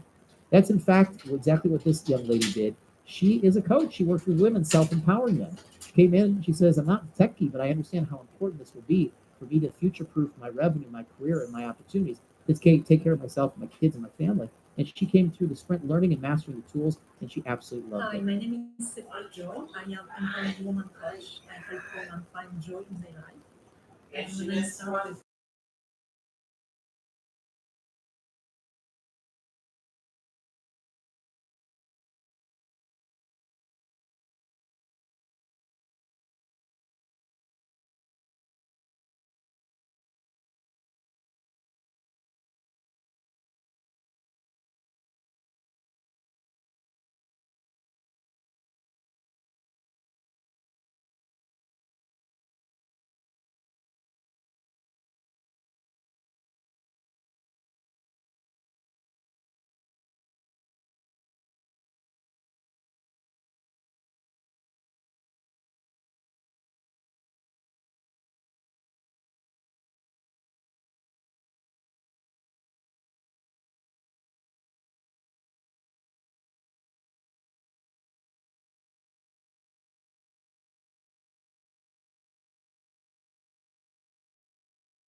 change. It has got a bit hotter now in the UK, but yeah, I mean, I think London's such a great city as well. I mean, there's so much to do there, so much to see, so much history, so many places to visit. It is a great city. But you can venture out of London and go to some really good places in the rest of the country as well. I suppose it just depends what you're looking for, really. I mean, obviously, there's things like Stonehenge and Oxford and Cambridge. And I mean, if you did the whole of the UK, you know, you want to go to Edinburgh, you might want to go over to Wales, pop to Cardiff. And there's loads of places too. You can have a hell of a great time over here. But yeah, I would probably say like July, August is the best time because the weather's going to be good. And if the weather's good, it gives you more options, doesn't it? You don't want to be here like February, March, cold, rainy. You know what I mean? I feel like our winters aren't so bad. I mean, we do sometimes get a bit of snow, but not loads actually. It's normally just like cold and grey and rainy. But actually, in the summers, they're pretty good. We've got a bit of wind here, and I'm in Hertfordshire, which is across the other side of the country, said Kim Shanes, Nick Butcher. Mackenzie over in the Lake District. Oh, that's beautiful. Lake District's beautiful. Depends what you want in it. I mean, America's got loads of picturesque places to go. I feel like a lot of countries do. So, I don't know. Do you want to come to England to have a look at more picturesque places? We've got plenty of those. I mean, Wales, oh, amazing. Scotland's amazing. Lake District, amazing. I mean, there's some beautiful places over here, but I don't know. If I was coming to England, I think I'd be more into like Buckingham Palace, Tower of London, you know, that kind of stuff. Maybe Stonehenge, you know. Just like if I go to America, I'm not really looking for like picturesque places. I want to see Mount Rushmore. I want to see Vegas. I want to see Mickey Mouse, you know. That's why I would go to America. I do want to go to New York because I do want to go to the 9/11 Museum. I would like to do that. So I do quite fancy New York at some point in my life again. I do feel like I should go to Texas, you know. I feel like I should go. I don't know why. There's nothing I want to go for. There's nothing I particularly want to see. And I just feel like I should go. Not really interested in cowboys, though. That's the only thing. If you're really into cowboys and Indians, I do like barbecue. Who doesn't? Drop kick there by Chance. Right now going for the cover two. Shoulder up by Cody. Nick Much said, London is very beautiful. It is full of culture. If William wants to visit, he should go to Soho. Ian said, I'm coming home to England next year.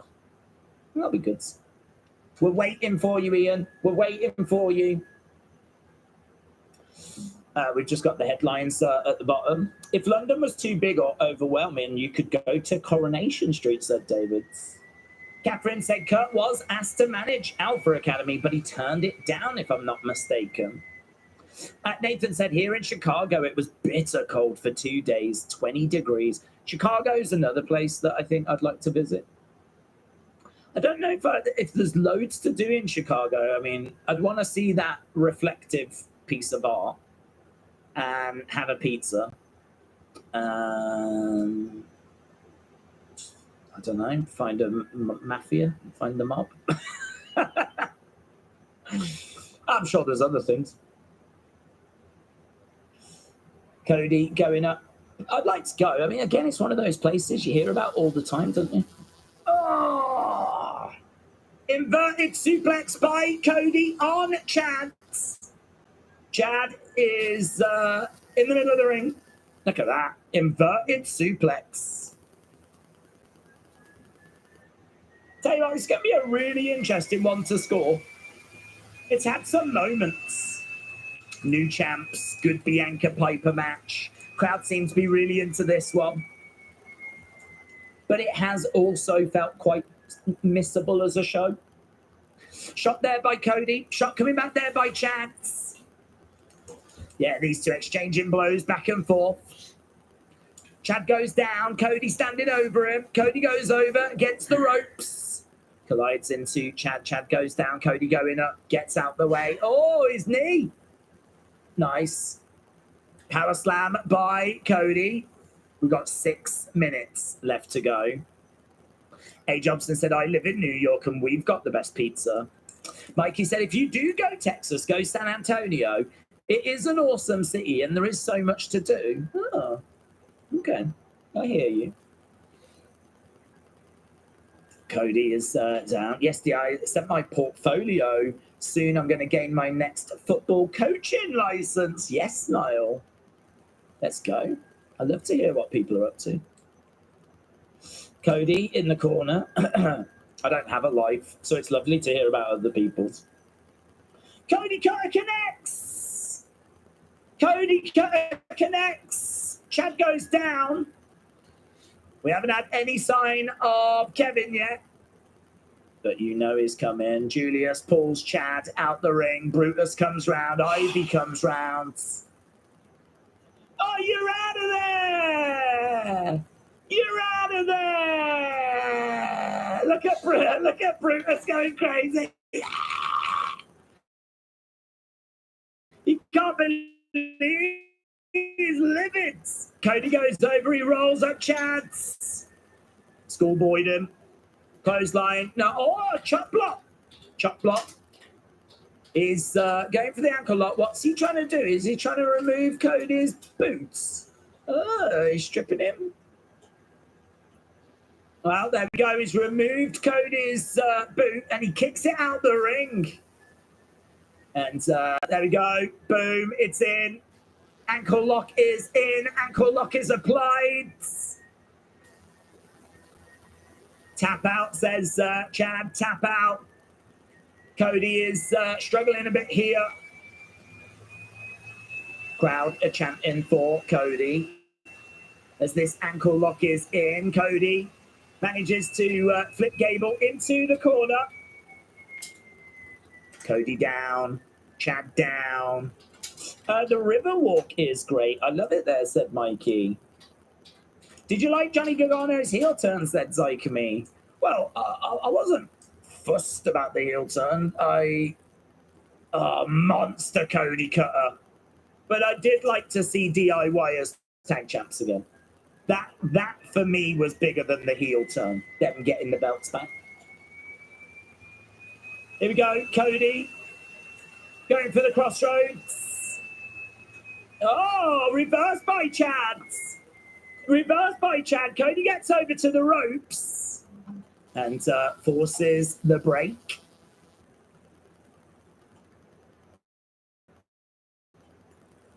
Yeah, Cody is definitely feeling the effects of this one. Right now, suplex by Chad. Chad going up top. Looking for a moonsault. No. Cody, crossroads. Boom, gets it. Oh my God, that sell was amazing. That sell by Gable was so good. Actually looked a bit brutal, that crossroads. It is a victory for Cody, which will be no surprise to anyone.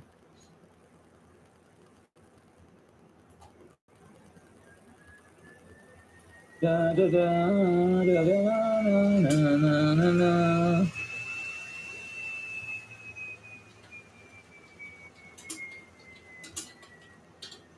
Okay, Cody is down. In the ring is Kevin. Kevin is in the ring. Is he wearing? Oh, and he stomps on the ankle. He stands on the ankle. Stand again. Cody on his feet. These two brawling away. Down goes Cody. Kevin Owens all over Cody Rhodes. Throwing in some elbows. Throwing in some kicks. So I believe it's a Dusty Rhodes shirt that he's wearing. Let them fight. Boom. Cody trying to fight back. Kevin gets out the ring.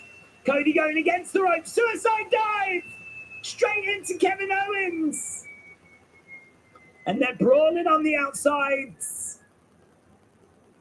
Not the biggest shock in the world. I think we knew that it was going to go this way. KO, said Sonny. Do we think we'll give Chase U Raw or SmackDown a shot, said Iceman. I don't know, someone called out to Andre Chase, didn't they? We don't know who it was. Let them fight is what the crowd are chanting as these two are brawling away to close SmackDown. Let them fight. Let them fight. And there we go. They do get pulled apart in what some might regard as a bit of an off night maybe for SmackDown. I don't know. I don't know how people are going to feel about it. I'll be very interested. And actually, I'm going to get that request up now. What did people think about the show? Feedback required. Think about SmackDown. One comment per person, please. Okay, get your feedback in. Obviously, you can vote here. You can leave your thoughts over on the Wrestling Days Twitter account. Let's go over to that, actually. So this is the one you want, the YT one. If you go down, you can leave your thoughts there. If you go down a little further, then we've got our posts, which is now up to 83 comments. So it's actually not gone crazy. I think if you are committed, you could follow all 83. I don't think that actually breaks your daily allowance. So if everyone went down and followed everyone here, that should be a good boost for everybody. But again, it's only going to work for as much as you are willing to make it work. So again, I'm just going to go to the bottom and see if there's any that I don't follow. And once I followed these, I think I am up to date with everybody. I think that might be everyone. Yeah, it seems like the ones that, well, for me anyway, the people I don't follow seem to go at the bottom of this list. So then I follow them, and I think that means I'm up to speed with everyone now.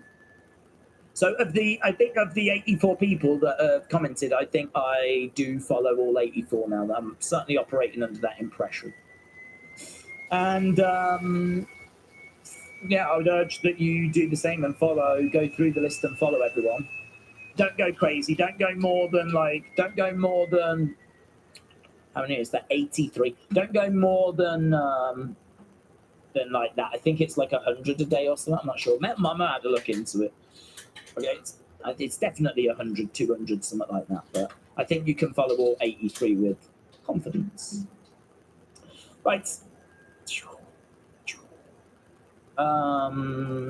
People putting in their scores. Rhea Bloody Ripley said 9, but that was only because it's Days said Rhea Bloody Ripley. Rhea Bloody Ripley. That Eddie Thorpe segment was a little bit tasteless. It was a reference to what happened to Bruiser Brody, the unknown attacker in the shower, says Nick Butcher. I don't think it was a reference to that. It may be similar to that, but I don't think it was a reference to that. Grant said, great SmackDown. Interview was peak, and any show with a Piper match is a 10. Nathan said, I would give it a 7.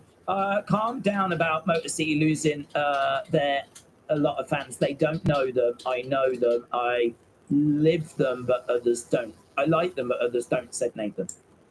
Nakarai said, Days, do we think KO beats Rhodes at main events? Saturday night's main event? No, I wouldn't think so. I wouldn't think so.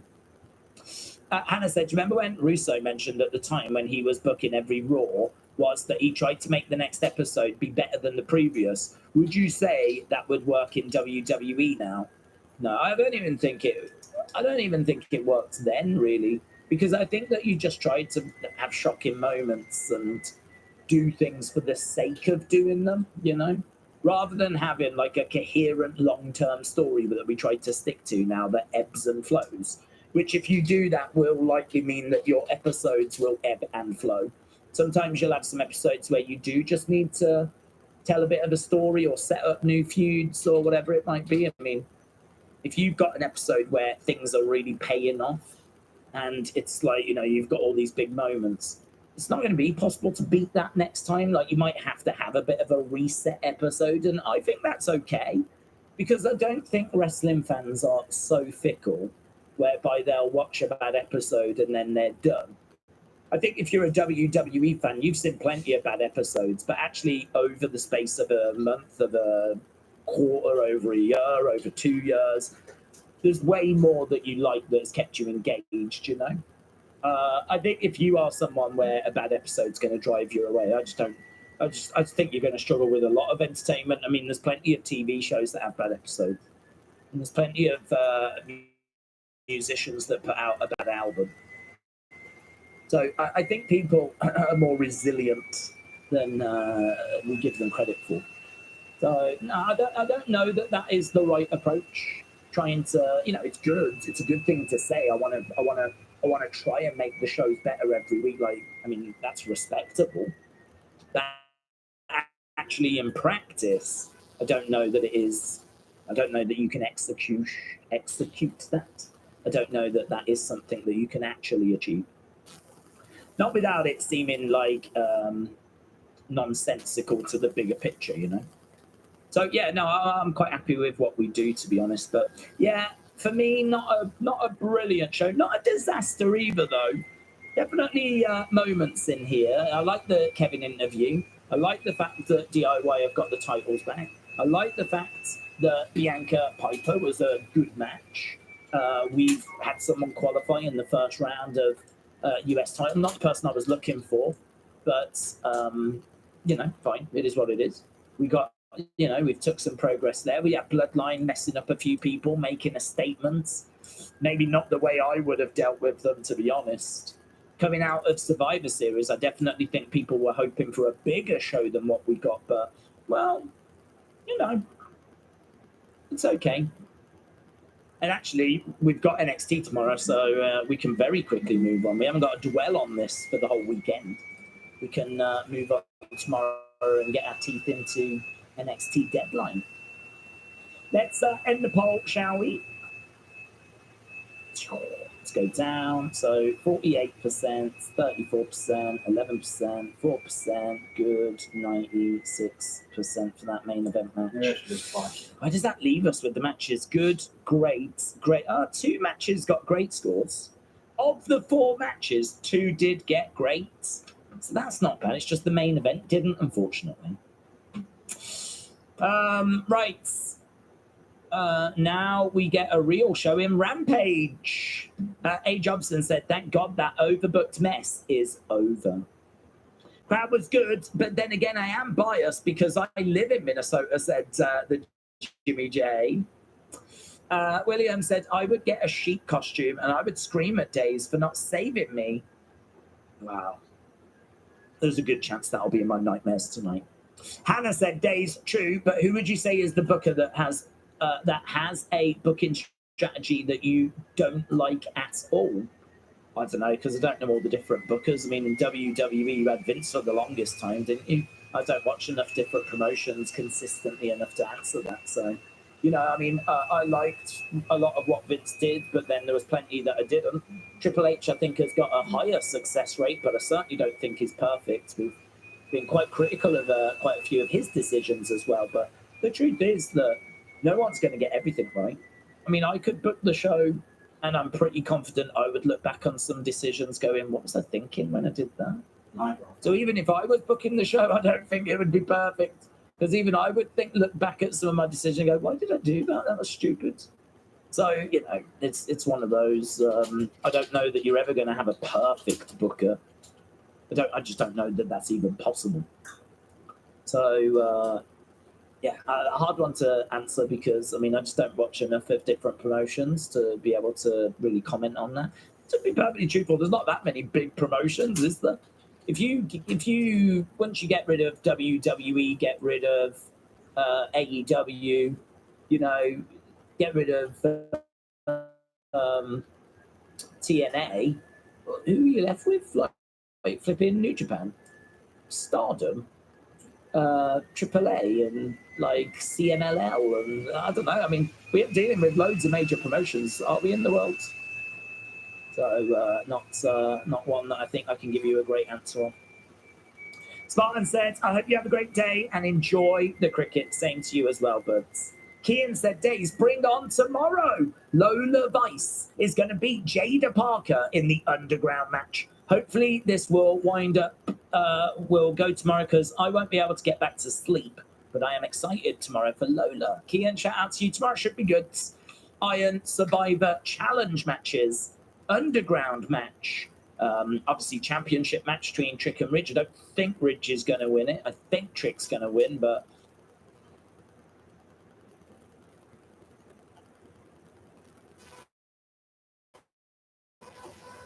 I mean, actually, her wife.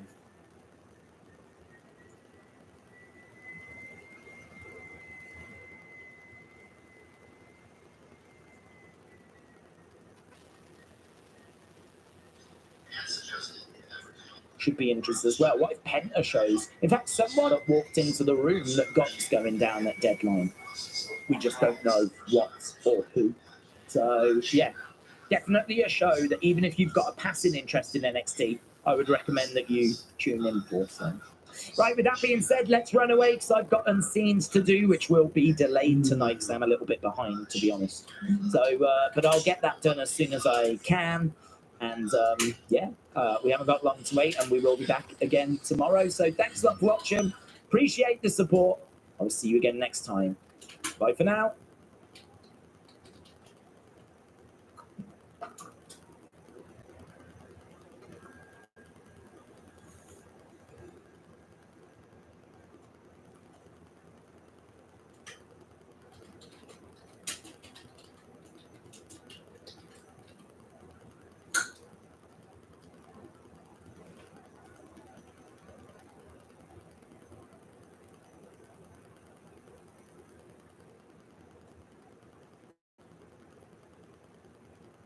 And the way they executed it, and you nailed it out, it was the ploy.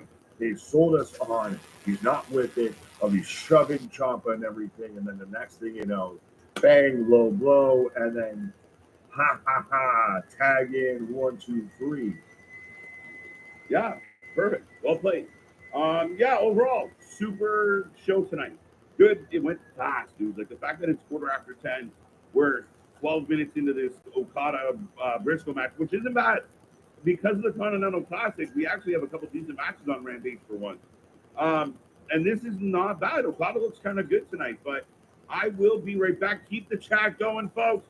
We are not going anywhere for the next little bit, and we got more to talk about. Right. It's Okada with an elbow off the top.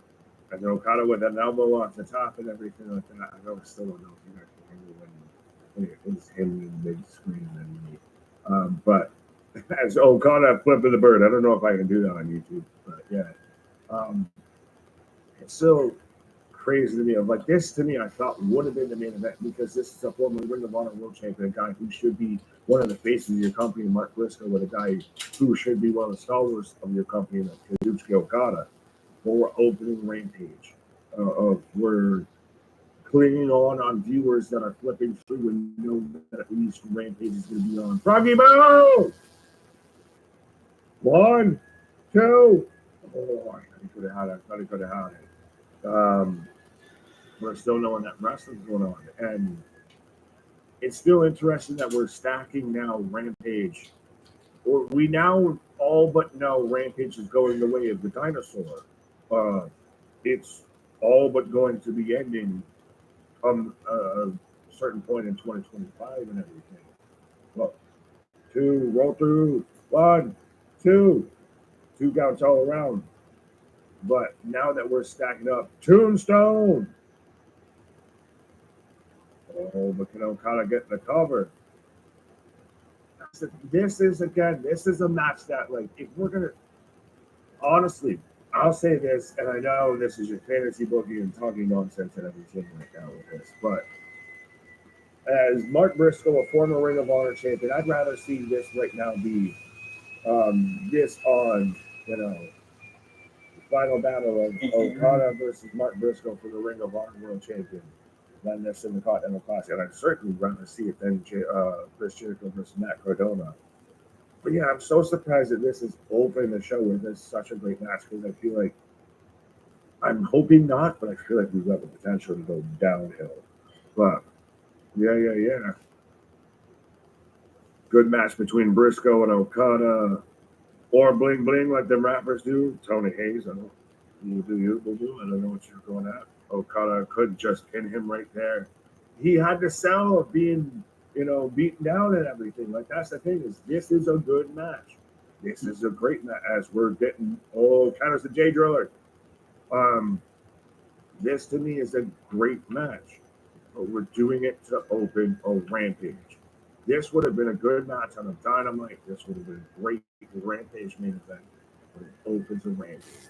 That's there's issues across the board, and I'll leave it at that. Diamonds on his goatee. Huh? More Toast or Commander will be the main event. Motherfucker. It'll be Ricochet versus Commander. As Okada gets the 1, 2, 3. What did he do to get the 1, 2, 3?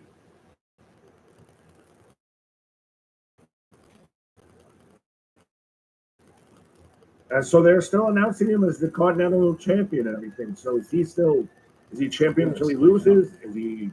Is this like the Diamond Ring thing with MJF? If he's gonna, you know, win it to challenge him? Still slightly unclear. Grill with his gap would be terrified. Oh, what? Oh, we're talking about Mark Briscoe having a grill? Let me see a grill. Nah, I don't think that. He's definitely not a guy that would have some shit like that.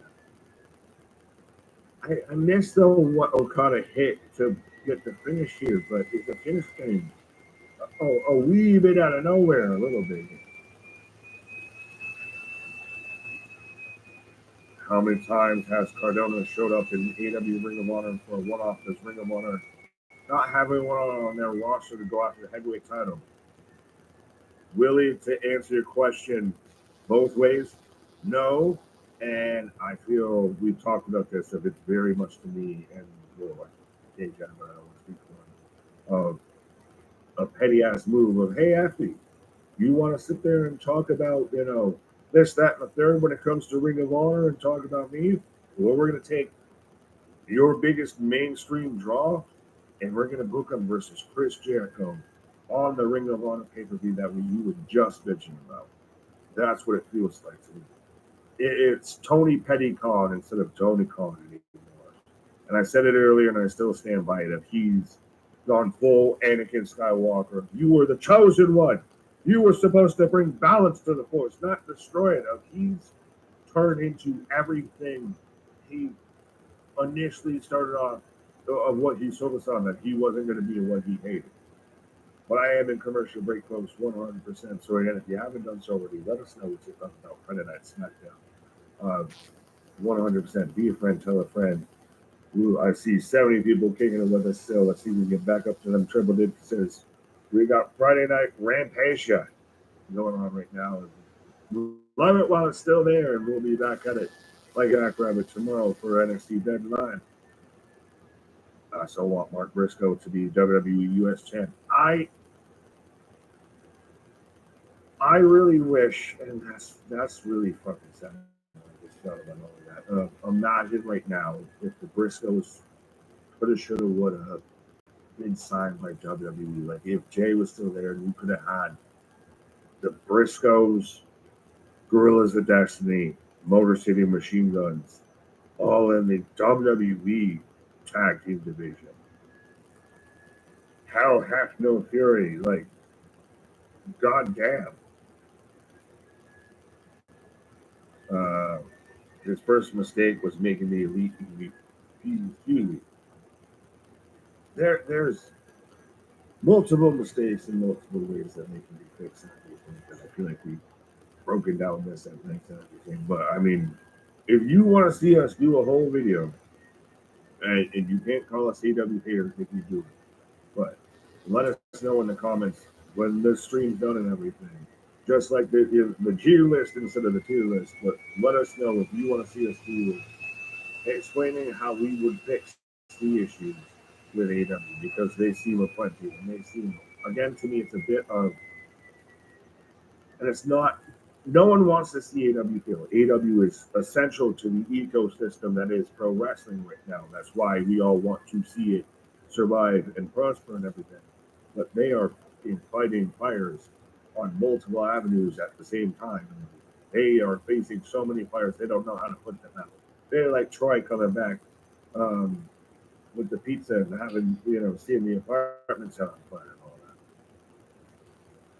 SmackDown had some moments, but not in the greatest show tonight. 6 out of 10. Charles. I feel like it has some really good moments. I'll depending on, I'll bait you on your scale of great moments. I mean, I initially gave it a 7, and KJ sold it up all the way to an 8. So I'll give you that. But yeah, we're still, I think. Was it? I'll ask everybody and let you know.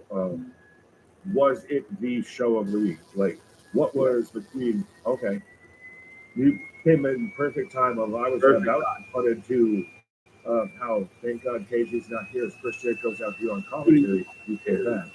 And now he's got a mic in the stupid Nuevo hat. I want to punch him in the face. And I know Disco Inferno and people like that are out there saying, well, fans hate him because he's doing such a good job. Listen, Disco Inferno knows a cheap gimmick when he sees one because, they smell out their own. And, No. What?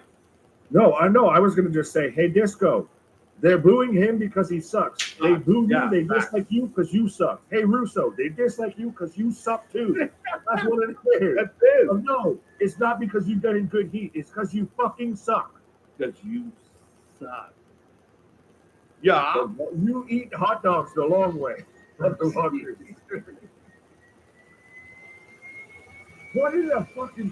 in the gimpy, like, terrible. He looks like you. Have you ever seen where Bart Simpson's a stripper and everything? And it comes out. This is Chris Jericho with this stupid ass fucking cowboy hat. Talking about Cardona. Yo, he's like this guy who what's funny because they're all taped. So he says it's about Cardona and nobody knows who he's talking about. So the crowd is quiet. But no, did he actually say Cardona beforehand? Maybe. I don't know. I'm not over this stupid bullshit ass hat. Like, motherfucker, I can find something on Etsy today that's better than this bullshit. Well, Max Cardona is here on Rampage. That's where we should do this. Is on a Rampage. Yeah. At 10:22 at night, when no one gives a fuck.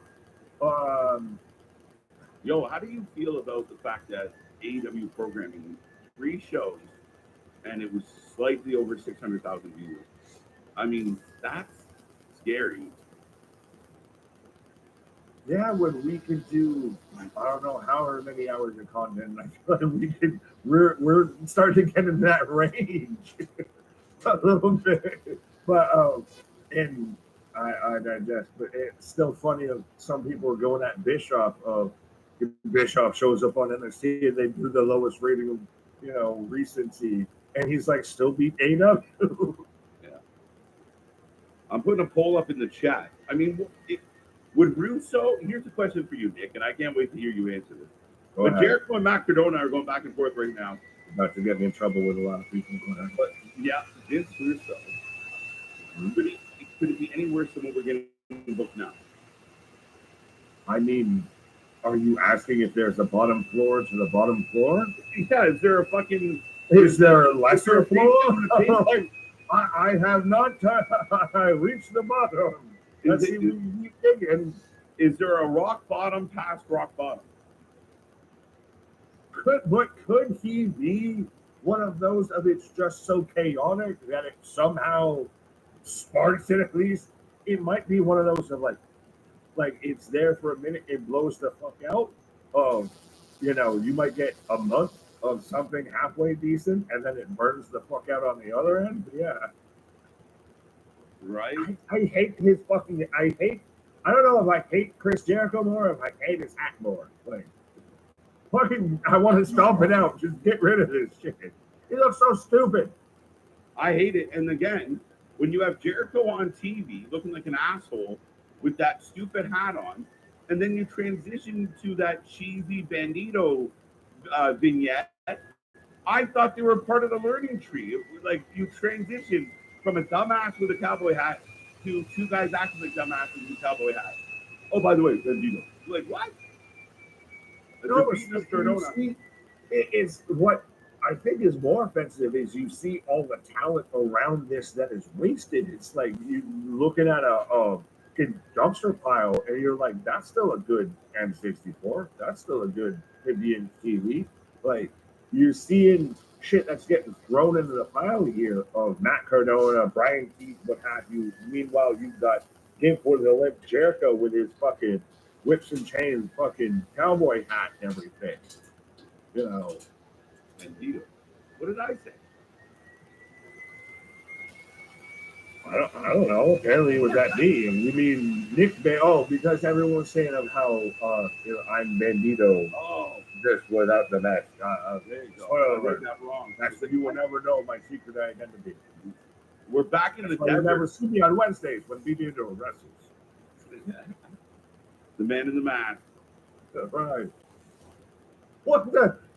I thought this was a fucking Ford commercial. No, and it's a It's a dog, Toyota Tundra. Yeah. And then they're out there in the fucking desert. right? Monday Night Raw says Sue. Rampage is the lowest rated show, and how many even know about or watch Ring of Honor to hype this match here? That's the thing. I mean, we know of content creators out there that are die-hard AEW fans. They'll tell you AEW is the best thing since sliced bread. It doesn't miss a beat. And then you go, hey, so did you watch Rampage? Oh, no, we don't watch Rampage. No, it's shit. What about Collision? Oh, no, we don't do that. We just do Awesome. Dynamite. And they started Oh, this okay, so brawl. you watch 1/3 of their programming, but they're However, the shit. in between that, we had this segment, which and I you liked the can't way that we have kind of broke the mold here. your- In that Kevin Ring of Owens, you know Honor how he's been doing is all of nowhere his near his what it interviews and should stuff from be, from what the it car. could be. He basically told within Michael Cole, like, AEW. come out here and do They this interview, bought it right? And it was funny based because on Michael just Cole was the like, name. I don't want to go out there, it's cold. Hey, and I got everything. You're Ring like, of yeah, Honor. bro, It's like give me a Vince minute buying and I'll drive WCW, over there and doesn't get know myself what a the Kevin fuck to Owens do with interview. it. I mean, I can't And drive then, over there, right. but you know. So That shouldn't be behind the regardless, paywall. he goes out that there should and he does be this interview your. with Kevin Owens. And I'm I gotta agreeing tell you, with Robin, Ken Effie and everything. kind That of should like, be all right, your I was developmental getting brand. started. That should be your. It was your I AW Dark. understand What Cody's happened? side. I understand Kevin Owens' If side. you But made, you know what though? we Kevin said Owens this a has million times, go won back me years. over. I am I think now since, seeing like when Kevin we first Owens started here coming around because the channel, we when talked he about was it. going, I think last Like, week was when honestly, he started Ring to of get Honor me to jump Rampage, on his ship. You make it Because when he destination viewing played that like whole the video NXT Black and showing all Gold his was, where receipts about people how went out all of of their the way things to that find Roman those Reigns did to matches him and how before Cody Rhodes it still was stood by his readily side, even available. though he's friends with You Kevin know, Owens. when not And everyone then was on the this network week, I and almost shit, felt like you Michael would Cole find a way to was sort find of some of that gaslighting content. Kevin Owens They have and that basically opportunity making with it seem Rampage, like but this is nope. all his But we were fault. And I getting thought, Danny Garcia you know versus what? Morrison. No. It Yeah, isn't all his AEW fault. booking And on has gone from commentary, they destination mentioned viewing to one of my runaway favorite viewing. quotes, which is, Speaking "My of friends are always runaway, I afraid will to run none." away for a brief moment. And I Yes, love sir. it because Taylor Swift All didn't right, win Vince her song, so Russo, it stuck would with me Vince Russo forever. help AEW? But Couldn't be worse. we were 64% listening to that in commentary, and I thought, like, okay, and even though he's 7 saying that, hey, 100% Kevin Owens definitely. is super petty and Well, this that's and that, interesting. I Who really, wins? really Who kind you of like taking that in this Kevin Owens match, has been folks? making some great Actually, points, we and never he take has been predictions making on great Rampage. points. But today But in fair particular, him More snapping toes. at Michael Cole, I think Michael Danny Cole trying Garcia's to gonna pick up gaslight the W, him. especially That's it, coming off guys. I'm the team draw Kevin he got Owens. against Okada. He does. He makes unhinged likable. A little He's got a bit. It good, didn't go well. manic Didn't go well. unhinged. And I think they he's just a bought Ring of likable Honor dude to in keep general. Vince from But getting it, it. I think that it's was part of it. It's sort of You know, and Drew one of my McIntyre points of with the contention Kevin was Owens are version going of it, back where to when in Tony order Khan bought for it, it made to, made you that have big to speech. feel like And I he think feels what it's led to whether is you another feel one of he is justified or not, you another must one of feel those that he speeches feels that he is Tony Khan didn't justified, live up or to. else he He talked about how much he and loved I think Ring of that Honor, is the what heritage the of Ring of Honor, goal how is. important Ring of Honor was. I like it. I And like the whole I like, believed him, you know, man. you're And he Cody said he was Rhodes' going to number do one more with it. fanboy, He was going to make or it you know, you matter. guys are kicking me out of And he the didn't. arena. And I'm that's gonna the do it saddest for part you. of it all. The Right. It was a Golden really Boy. good I love that he opportunity calls him the to kinda Golden Boy.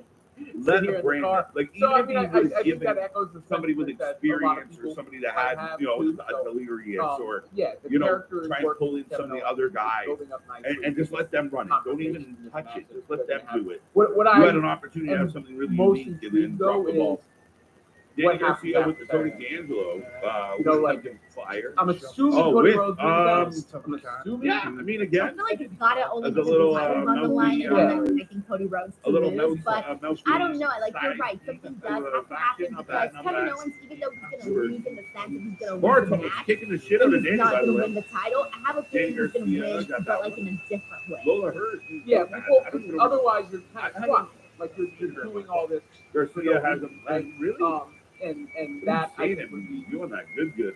short-sighted. But Marto's dropping Given into that the Kevin chair Owens on the outside of the ring. Now he's always kind of been that utility player for them. You know, the I'm not jack reading of it, I'm all just gonna trades, put it up. master of none, in a sense where we could throw him in any match in between. Danny Garcia and stacking he's the a hole. build-up guy, but would never Not actually bad. not bad. Maybe it is the Sami I Zayn. like Danny. This is where I get frustrated a little bit as an AEW fan. I like the guy like Danny. I don't even hate Orange Cassidy the way a lot of people do. I think there's potential in Jack Perry, believe it or not. But because of the presentation, because of the way they're booked, because of the way, you know, the positions they're put in, I give up a little bit. And like I like Danny, but do I think he should be a world beater? No. He should be Ring of Honor champion, not Jericho. Somebody like him at least. Like Yuta. Yuta doesn't work.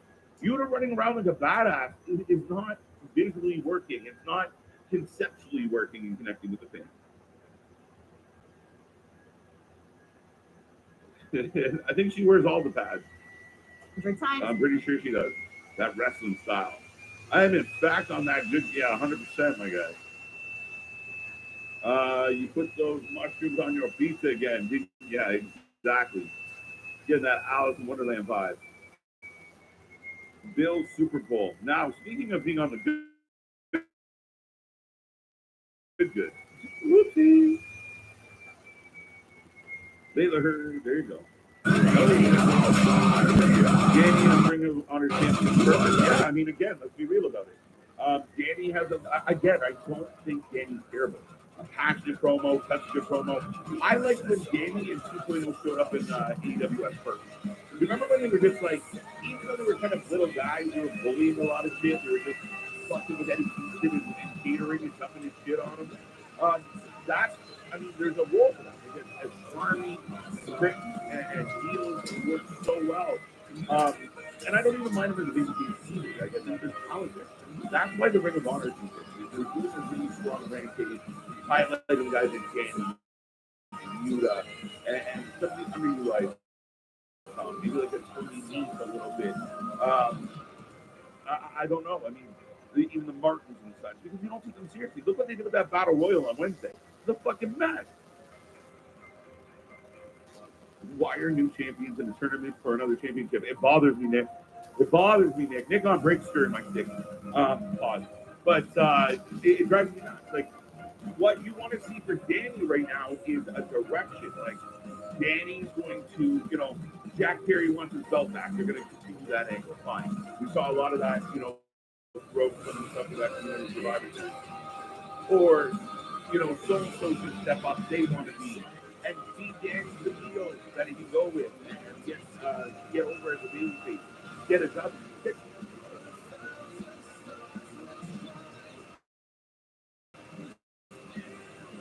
Tournament.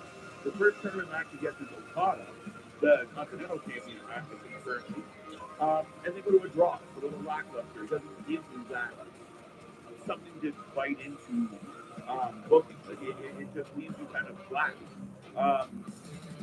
I don't like it. I really don't think it. I mean, I think at this point, and I mean, I can ask the chat, but like, I mean, are we at a point where the trios belts can just be dissolved, put to bed? We don't need them. They don't mean anything.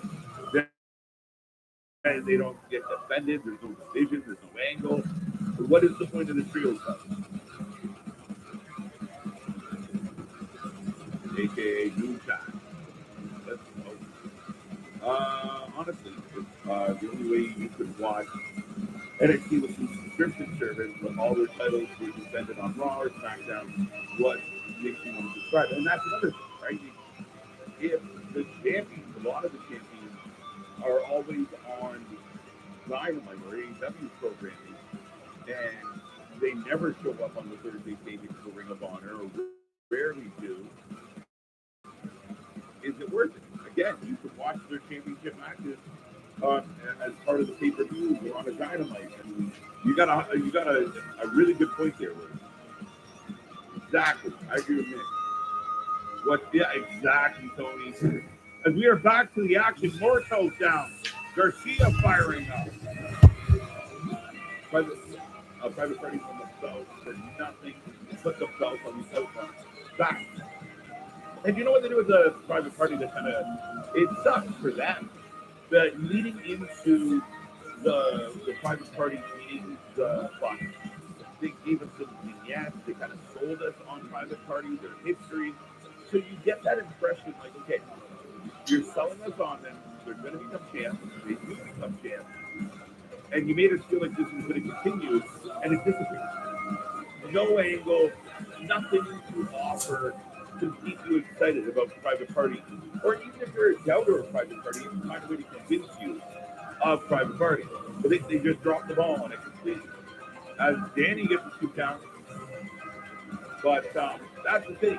And with the Outrunners era one, it's different. For whatever reason, it doesn't seem to matter what reaction wrestlers are getting. Tony just keeps to his program. Right? Like the Outrunners are getting cheered. They're popping crowds. And you think that would cause you to book them more. Adam Cole, the Kingdom, all of it. No boo, no cheers, quiet. Maybe it would make you reconsider. But you send Sasha out there, the fans want her to shut up. You send, Jericho out there, fans don't give a fuck. That becomes the issue. Outrunners are hot. They're an outstanding tag team. We promote them all the time and hope they get there. And they should be. We should see them way more. You need more wrestlers in your company to interact with the fans to make people want to go to your show to their event. I feel like that was a long-winded answer, but Mortos and Danny going to the top. Those who tuning in, I know Mortos sounds weird, but you'll figure it out.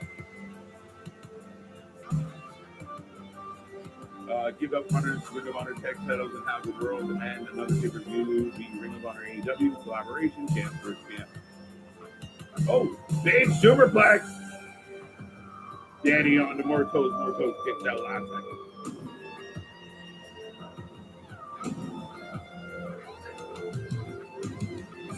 There you go.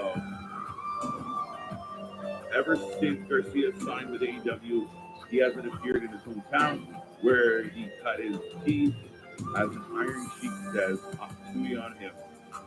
Fair enough. I thought he was in Buffalo. Oh no, you're right. You might be accurate. You're not. Now that I think about it, another 2 count. This match is never ending. Go to your local gas station if you have a Circle K out there. I promise you'll have them there. Go shop and tip and pick up. DK is not going to change. No, he doesn't have to. Bartol's missing from the top. Danny into a crucifix. And your TNT champ can't put down Mortos. Think about it. Do you see the righteous dethroning Dustin Rhodes, Danny? I hope so. Again, another tag team that if they were up on the main roster, Danny gets a steal the win. We don't need the TNT champion to look strong. Sneak one out. Butter that toast. Let's get out of here. So Danny's got 4 points. Okada have 4 points. Kyle Fletcher at 6. Mark and Mortos at 0. Benjamin at 3. That's your current Blue League standing.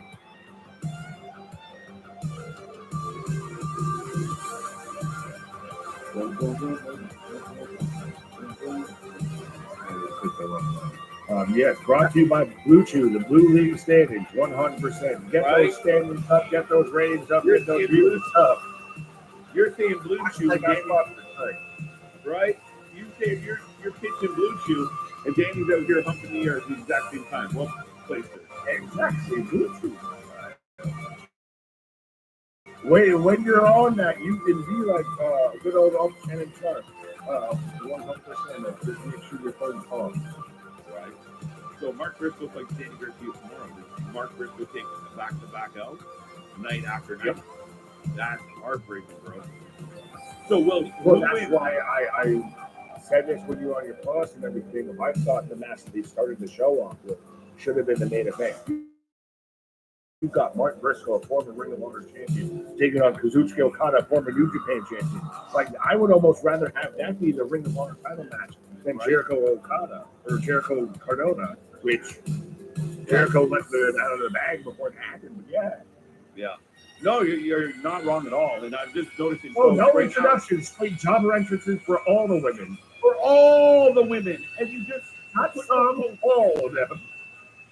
not some, all of them, and it's like the vendettas in action, and you don't even give us the entrance.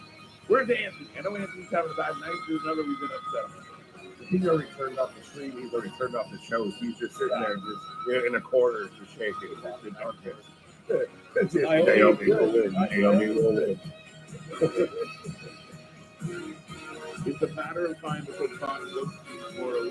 You're eating more, so hologram grip like a buttered toast. There you go, Hannah. And it is possible. Yeah, hologram versus hologram. Why does it look like they have like chocolate face with Homer Simpson take up chocolate? Sorry, say that again. Why does it look like Taya Valkyrie got shot in the face with Homer Simpson make up chocolate? I thought you said chocolate. I was like, wait, what? Yo, what are you trying to do with Mrs. Young TV out there? She's already dropped in her Christmas music video. Right? You're out here trying to stuff her stocking, Mike. I don't know, Chocolate. man. I That's mean, you, we baby. have to replace. Do we have to replace Space Strippers with that last song, bro? Do we do it? I don't know, man. I think I kind of made this song iconic, to be quite honest with you, man. It's like, when you hear this song, you know shit's about to go down. I don't know. I don't know what we do, man. I might have to take a poll.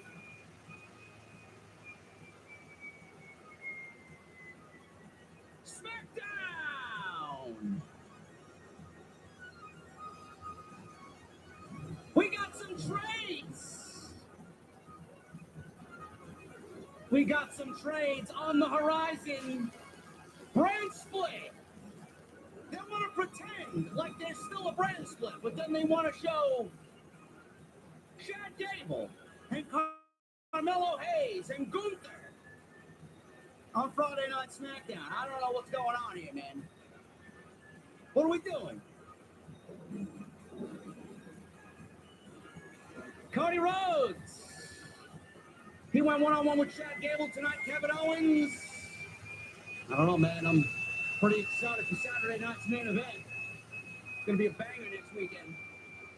And we got the United States Women's Championship Tournament continuing. And a big L as far as the creative direction is concerned. Ladies and gentlemen, we're going to the OTS venue right downstairs to my mother's basement, man. It's a cold night here in New York City. Fireplace is lit, and we got some adults hot chocolates behind the bar, man. Homemade. So when I get there on this Friday night, I want to know, what the fuck are you guys drinking? I'll see y'all there.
Why has Triple H been so successful? Why is Triple H running WWE better than Vince McMahon and Bruce Prichard on Monday and Friday night? Long-term booking.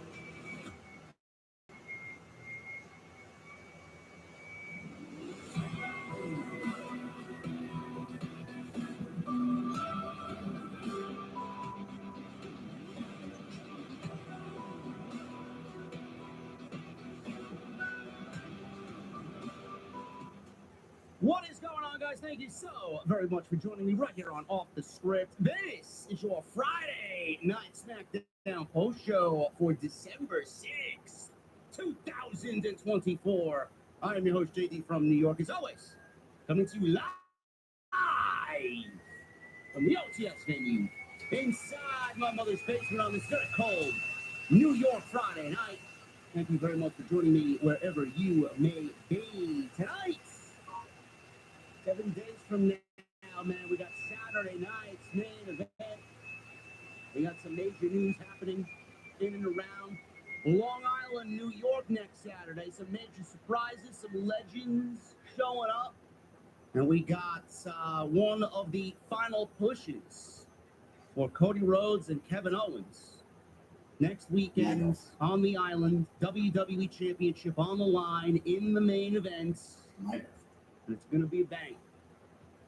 We will get into all that. Tonight, the big story is WWE is basically foregoing the brand split, which I've already told you was going to happen. We've already reported that several times. WWE is acting as if there is a brand split, that there are separate rosters, but they're also acting at the same time like there isn't. I don't really know why. They just might as well just forego it completely and not even talk about it, not even mention it, and just do what you got to do and have everybody just appear wherever the fuck they want to appear. But WWE did tonight. They did announce that trades will be happening. A trade deadline is happening, and there will be roster moves. And that all three GMs, Ava from NXT, Adam Pearce on Raw, and Nick Aldis from SmackDown, have all been corroborating. They've all been discussing that there will be moves as we move into the Netflix era of Monday Night Raw, where Raw will probably be closer to 3 hours than it is 2 hours, and SmackDown rumored to be going 3 hours on the USA Network, which I don't really find to be a smart move, but the rumor is that it's going to be a test for the next 6 months. Why 6 months? The fuck do I know, man? I don't work there. They know better than I do. But that is the plan right now. So the biggest question is why? I don't really know why. I can't give you an answer as to why. All I know is WWE needs to definitely shake up the rosters going into WrestleMania season. And if the shows are going to 3 hours each, Raw's going to 3 hours, and Friday Night SmackDown's going to 3 hours, we need a little bit more roster on Friday night. Monday night could probably get away with what, but they could also use a shot of different.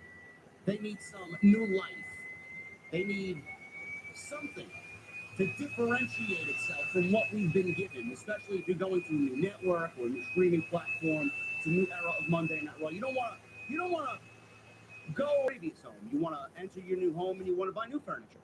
It's exactly what WWE is thinking with this trade deadline and the roster moves that will be made in the next 4 weeks. I like that, and I absolutely agree that moves need to be made. What moves? I don't know. I don't really know. We saw one potential move tonight, which quite honestly, I've been asking for the last several weeks, and if you guys have been watching me, you know I've been pitching it. Chad Gable moving over to SmackDown with all of American Made, the Creeds and Ivy Nile, and them going after the tag team titles, them going after the United States Championship, Chad Gable going after the United States Championship, Ivy Nile going after the Women's Championship with the United States Championship. which would fit like a glove. Imagine that. You really want to make a difference with them and present them a little bit different than what they've been presented as. That's a great move. I've been asking for this. Salamonster laughed at me twice on Tuesday when I said, LA Knight, what do we do with him if he wins the United States Championship back? Chad Gable. He thought I was on drugs. He thought I was on drugs, man. And then he laughed at me a second time in the same stream on Tuesday. Looks like it's coming to fruition, man. It may be more of a reality than we think. And what about Drew McIntyre? You guys know I called Drew McIntyre being moved over to Friday Night SmackDown because I said coming out of Hell in a Cell and this feud with CM Punk, how could they coexist on the same brand? Just fucking stupid. You don't think they're gonna cross paths?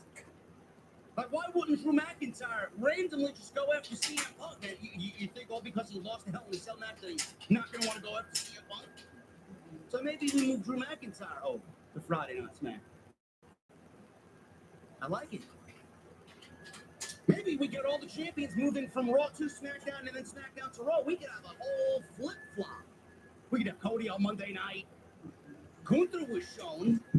Gunther was legitimately shown backstage tonight. He didn't wrestle on tonight's show. He didn't have an interview or promo. He was shown talking to Nick Aldis. What does that mean? Is WWE trading champions? Are we going to see all the champions from Raw end up on SmackDown and all the champions on SmackDown end up on Raw? I know they wanted to differentiate the brands with the title. The WWE titles on SmackDown, the World Heavyweight Championships on Monday Night Raw. Could we see all the championships flip-flop?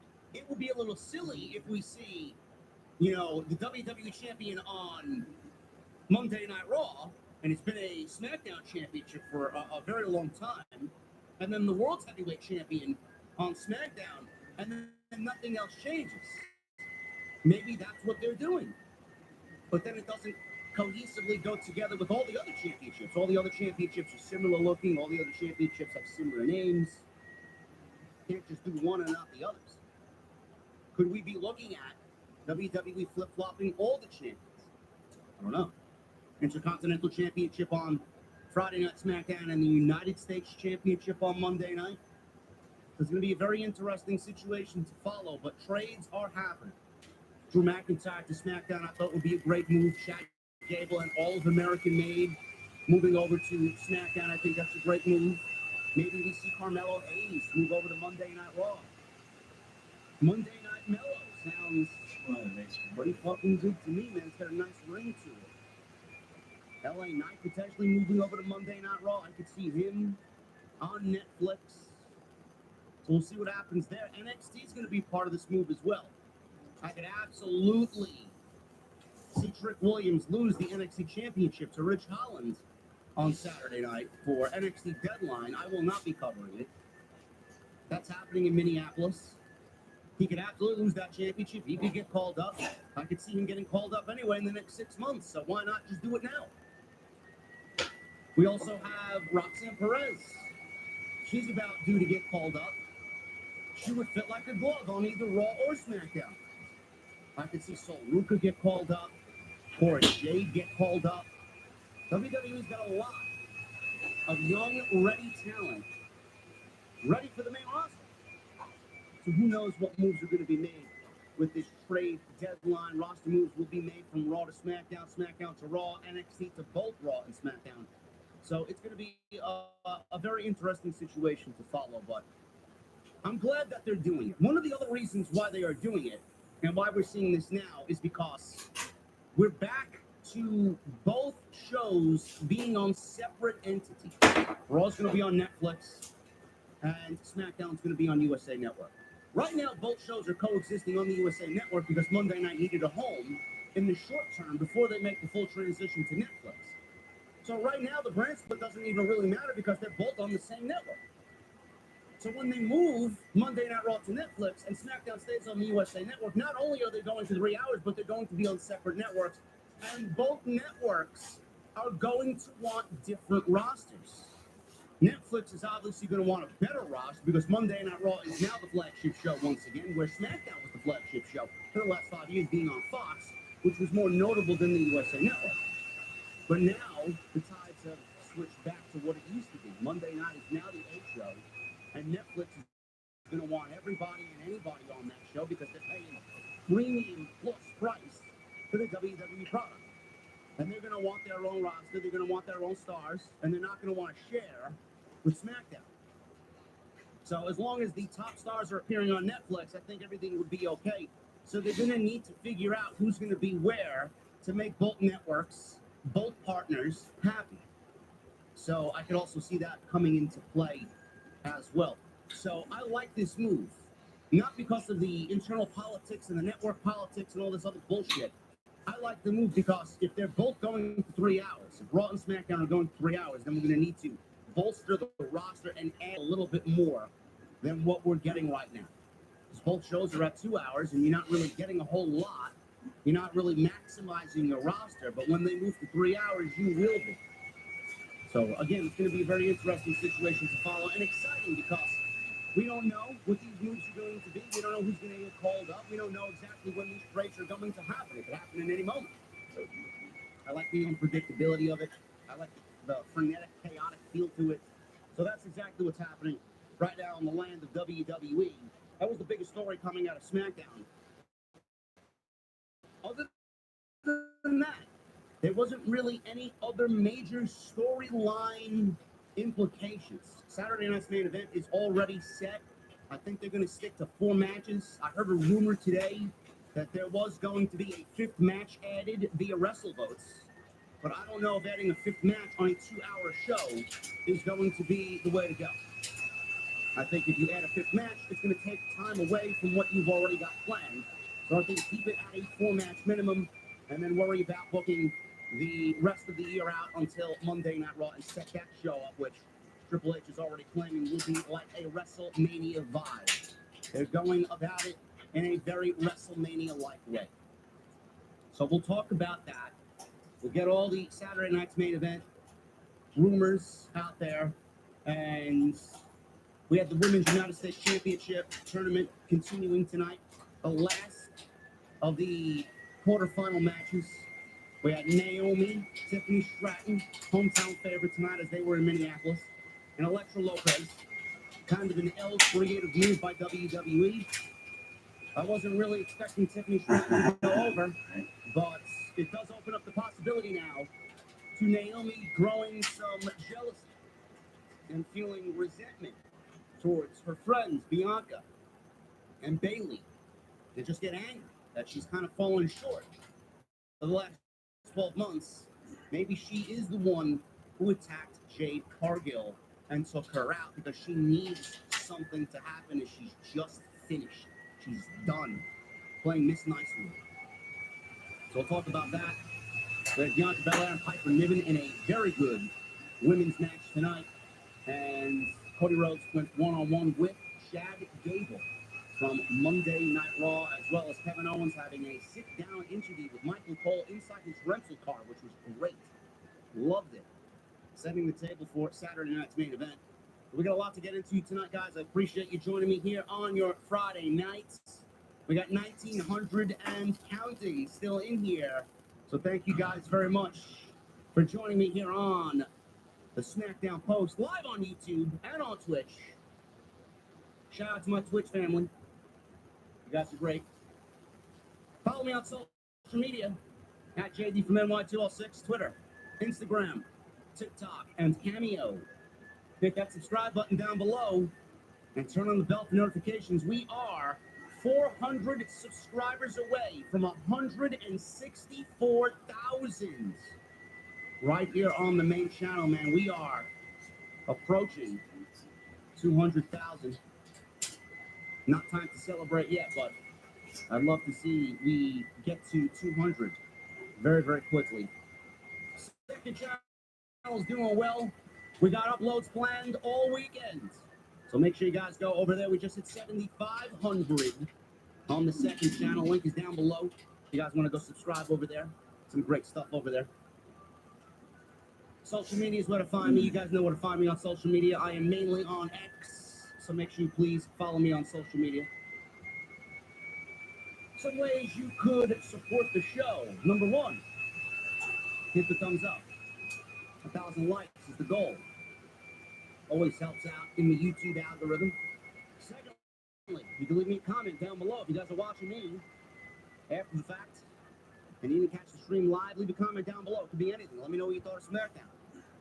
Do you think, here's a question for you. Do you think Kevin Owens is actually going to win the WWE Championship from Cody Rhodes at Saturday night's main event? Leave me your answer down below. All comments help push the podcast in the YouTube algorithm. We like to be in the algorithm. It's nice and cozy. You guys are on Twitch. You can hit that follow button. Send some bits, some donations on Twitch. Hit the follow button. You want to become a subscriber on Twitch? It all goes to the podcast, man. Great way to support. And super chats on YouTube. Get them on in. We'll hang out at the end of the show. We had an unbelievable stream on Wednesday night where you guys pushed and you absolutely fucking demolished the goal. JD Brand is coming. I don't know if it's going to be this coming Wednesday, but I'm hoping we get our merchandise in. Hologram mask has been ordered, and JD Graham will be debuting on AEW Dynamite's post show. It's going to be a big deal. Yes, I'm going to be wearing a fucking hologram mask the entire stream because that's what I promised you guys. And that's what you're going to get. And we're going to have a good time doing it. It's going to be great. So get those super chats in. And tonight's show is sponsored by my great friends over at Blue Chew. BlueChew.com, code JD at checkout. Make sure you guys get your free sample courtesy of the podcast. And any content you might have missed on the main channel, it's all on the homepage, man. We got some great content, man. We went an hour almost yesterday. Uploaded a nice extra CM Punk haunting AEW, even still 2 years later, as CM Punk and Ryan Nemeth. The story came out about them that AEW and CM Punk could be accused of harassment by Ryan Nemeth. Who? Yes, Dolph Ziggler's brother. Insignificant. But we talked about it. Go check it out. It's all on the homepage. Let's get into this SmackDown show tonight, which I thought was a very good show from Minneapolis. Great show tonight. We start off with Cody Rhodes. He opens the show, dressed as fancy as he could be. So Minneapolis, what do you want to talk about? Cody was talking about Saturday night's main event, how excited he is for the event to be returning. Said it's the honor, but it's not that simple for him because of Kevin Owens. Now, the rumor is, and I'll probably have some news videos out this weekend going about the news a little bit more in depth, but WWE is looking to bring Saturday night's main event back in the oldest of school fashions, meaning graphics, music, which you have already heard, legends, and even commentary. They announced today that Jesse the Body Ventura is going to be a guest commentator for Saturday night's main event next Saturday at the Nassau Coliseum. I'm more excited about this show now than I was Survivor Series. It's going to be a big deal. Can't wait to share it with you guys. We will be live immediately following Saturday night's main event next Saturday. So that was announced. There is also rumors that WWE could get Wendy Richter, and WWE could be bringing in Jimmy Neidhart, or not Jimmy Neidhart, Jimmy Hart and Hulk Hogan. So that is the rumor mill.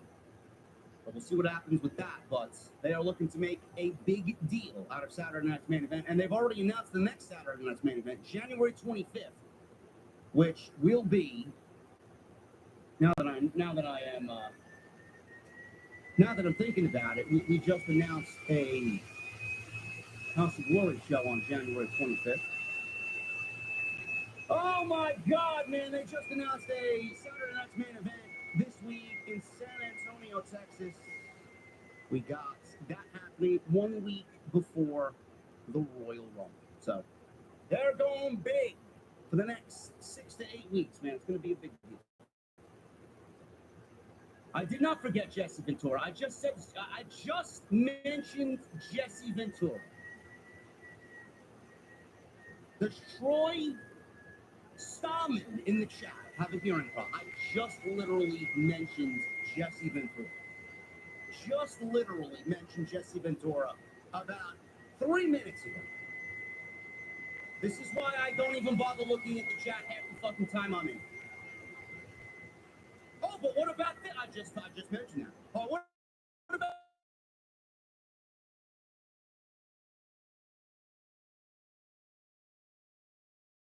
that? I just mentioned that. Then I got people.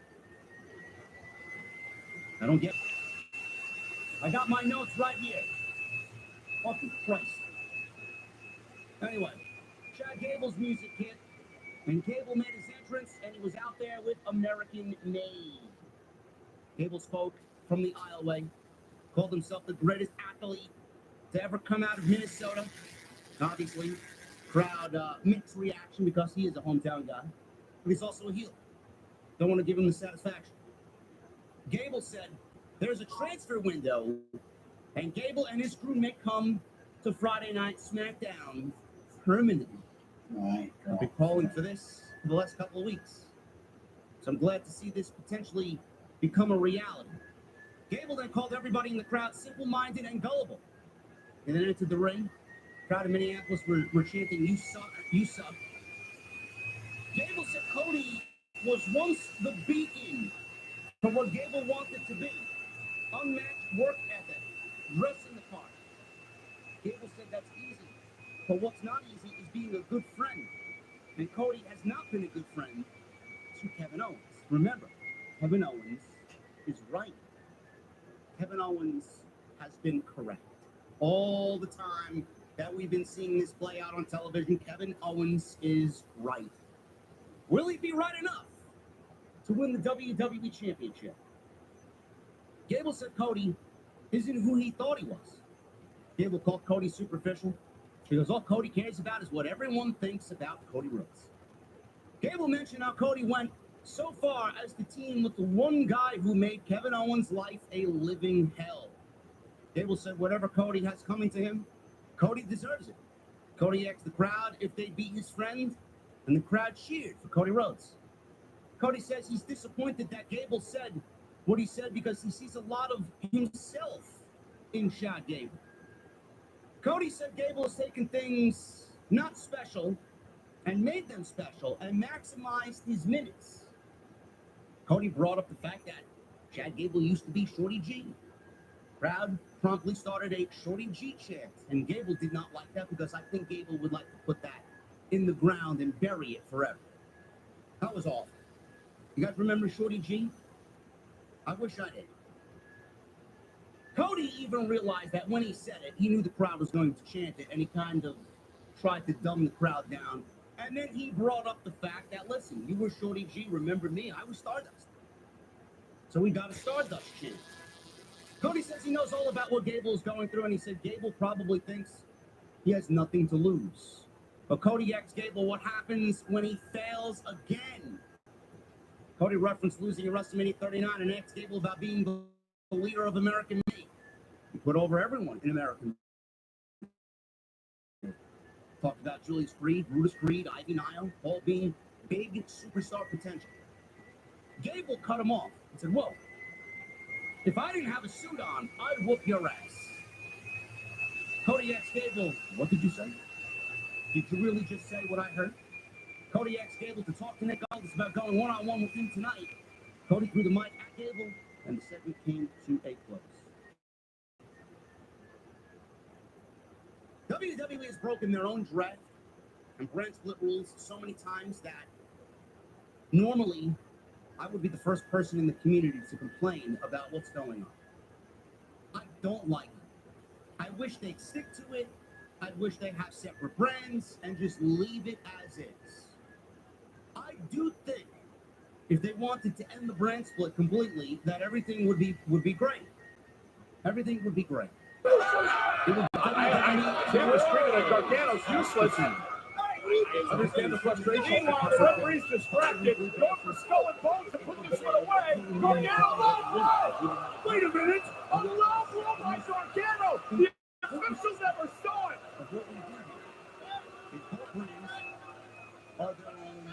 Shelley cannot believe what Gargano just did. And a super kick to his longtime friend, Alex Shelley. With friends like Gargano. And look at the smile on Ciampa's face. And Gargano as well. So they have to You gotta be kidding me. But you see how better television is if we have everybody at the tip of our fingers to use. We wouldn't need divisions. Tag team division would be great.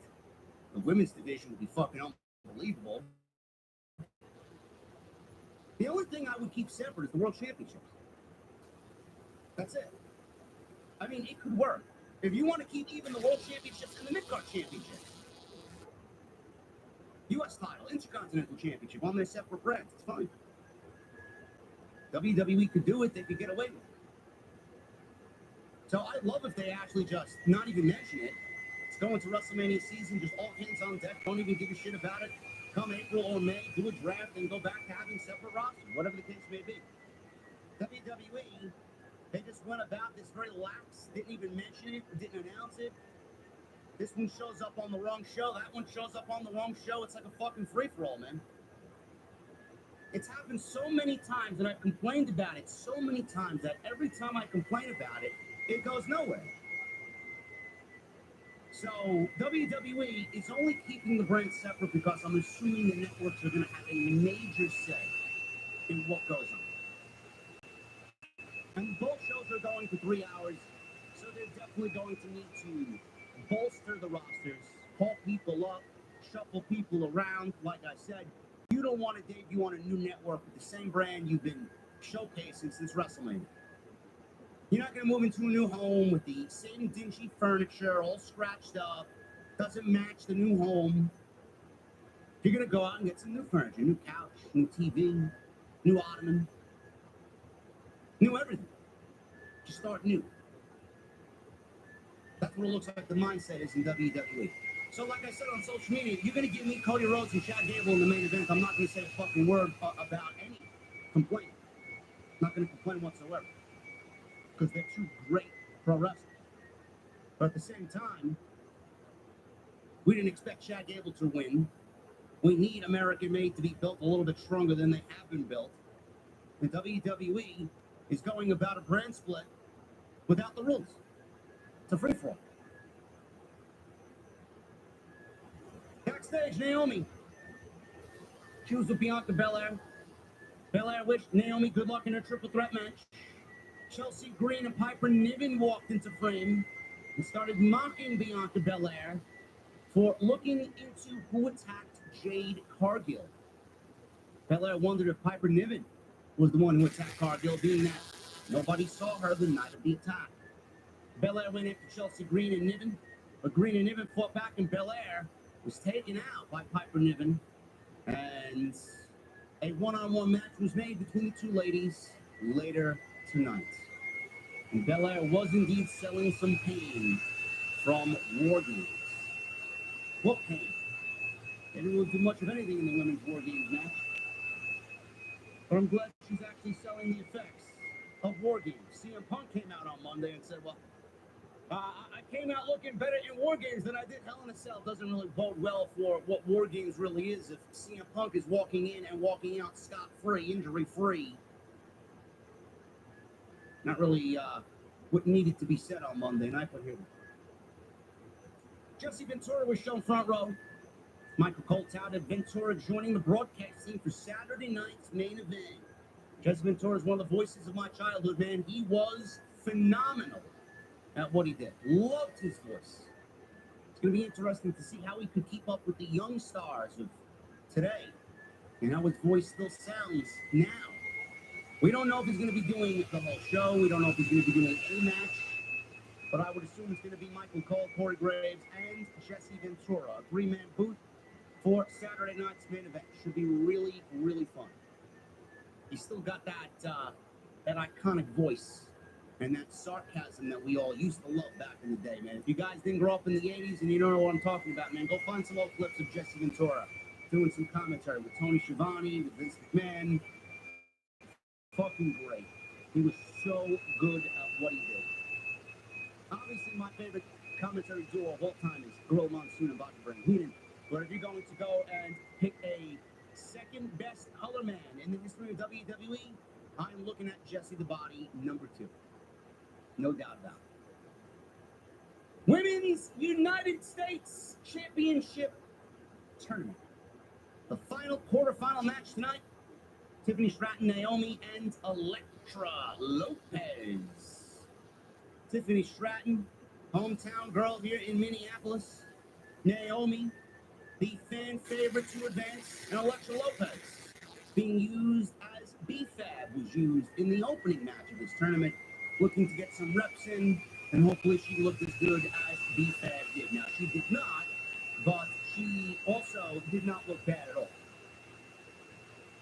I was surprised with this, because everybody had predicted that Naomi was going to go on and advance to the semifinals and go one-on-one with Michi. Nobody had penciled in Tiffany Stratton to win because she's got the Money in the Bank briefcase, and more than likely she's going to cash in and win the WWE Women's Championship. But here we are. Here we are. Naomi takes an L on Friday night, and Tiffany Stratton advances to the semifinals to go one-on-one with Michin for the United States Championship Tournament. This was obviously a feel-good win. Remember back in the day when Vince used to have somebody compete in their hometown, and more likely than not, they would lose? Looks like Triple H is trying to change that mentality. Tiffany Stratton entered her hometown, and she walked away with a W. Naomi and Tiffany started brawling to begin the match. Lopez, she got involved and threw Naomi out of the ring. Naomi came right back, and Stratton then attacked Lopez. Obviously, Stratton was the fan favorite, being from Minneapolis. Stratton kicked Lopez and shoulder blocked Lopez down to the mat. She then landed a basement dropkick and went for a cover and got a 2 count on Lopez. Stratton posed to the crowd. Naomi gets back in the ring, crossbody on Tiffany Stratton. Naomi nearly fell over the top rope in a spot. She caught herself, and the match got back to where it was, as Naomi is in the ring now, and she's going on to attack Elektra Lopez. Stratton is going at Naomi until she fights back and hits a double stunner on Tiffy and Elektra Lopez at the same time. Naomi then landed a splash on Elektra Lopez and went for one on Tiffany Stratton. Stratton got her elbow up. Stratton then landed a double stomp on Naomi out on the apron, and then she turned her attention to Elektra Lopez and landed a snap suplex on Elektra. Lopez eventually snaps into a half crab on Tiffany Stratton. Lopez rolled Stratton up for a 2 count after the half crab. So all the women are trading pinfall attempts here. Nobody got the better of anybody. Lopez caught Naomi when Naomi tried to leap at Lopez, and Lopez slammed Naomi down with a Uranagi-like maneuver. Lopez did a version of a Blue Thunder Bomb, which looked really good on Naomi, but Stratton broke up the pin attempt, and all 3 women were on their back. Everybody got to their feet. Everybody started brawling. Naomi got the best of both Elektra Lopez and Tiffany Stratton. Rear view by Naomi on Tiffy. Candice LeRae showed up and distracted Naomi, because there's a feud going on between Naomi and Candice, Naomi and Nia.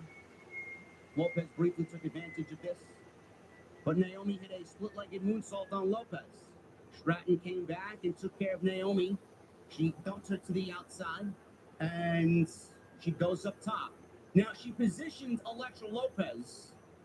I thought she was way too far for the moonsault. She was like basically halfway, and she goes up top, and she hits the prettiest moonsault ever, and she hits it 1, 2, 3, and she wins and advances to the semifinals to go on to wrestle Michin next week on Friday Night SmackDown. So she did pin Elektra Lopez, but Naomi had the match won, but Naomi ends up being a loser. She did not take the pinfall, which is something that you should really take focus on. Naomi did not take the pinfall. It was Elektra Lopez who took the losing fall here. Now, I was surprised because I think a lot of people had predicted Bayley and Naomi in the finals. Now, I don't know where we're going. I really don't. This definitely makes things a lot more unpredictable. Because next week we got Chelsea Green and Bayley, Michin and Tiffany Stratton. It is easy to think. We all predicted Naomi to win this thing. We all predicted Bayley and Naomi in the finals. It could very well still be Bayley in the finals without Naomi. They could go with the bigger matchup here of the two. They could go Bayley and Tiffany.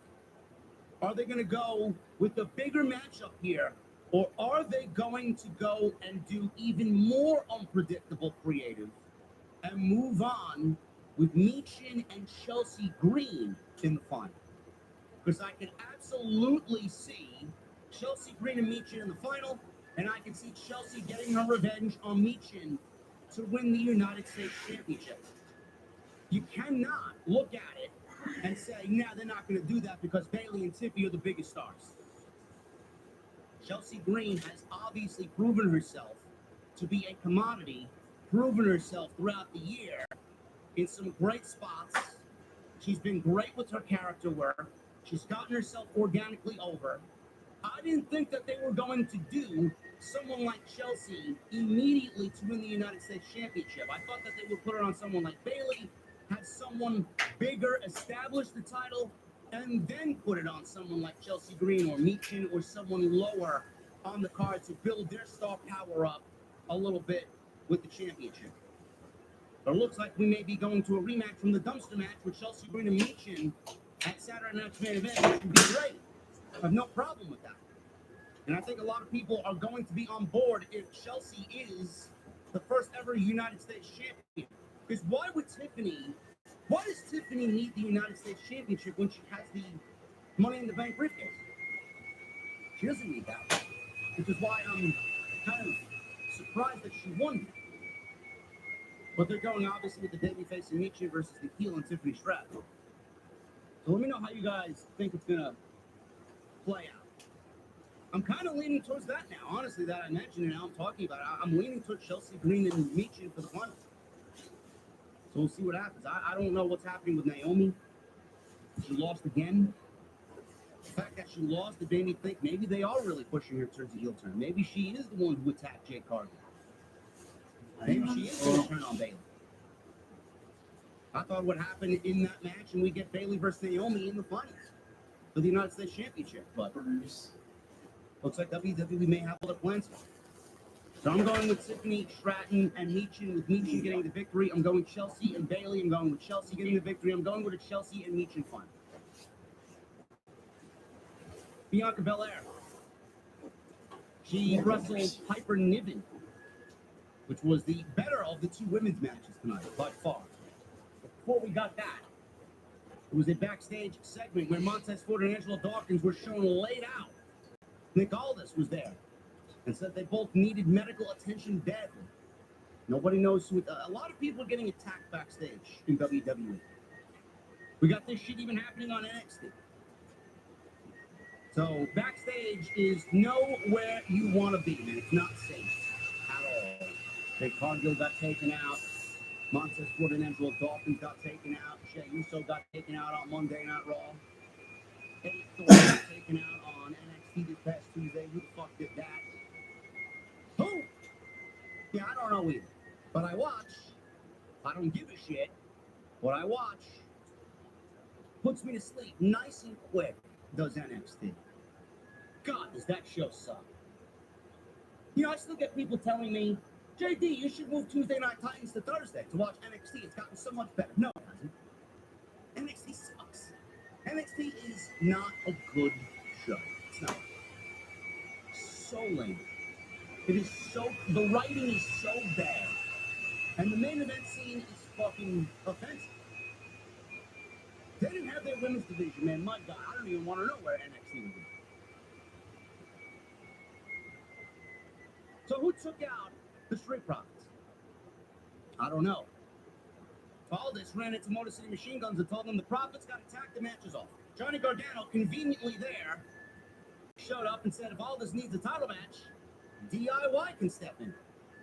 Shelley said if Gargano wants this match, they got it. Nick Aldis didn't want to give it to him because he figured that Tommaso Ciampa was the one who attacked the Street Profits. He's not stupid. So the Motor City Machine Guns said, listen, they want the match, they got it. Nick Aldis made it. And then he told Johnny Gargano, tell Tommaso Ciampa, don't let me regret my decision. Bianca Belair, she went one-on-one with Piper Niven. This was one of the best matches of the night, to be quite honest with you, right under Cody and Shaq Gable. This was great. Bianca Belair has always been great. Piper Niven is very underappreciated. Very underappreciated. But I do like what she brings to the table. And I think the pairing with her and Chelsea is a great pairing, and it does get Piper Niven more heat than she would get on her own.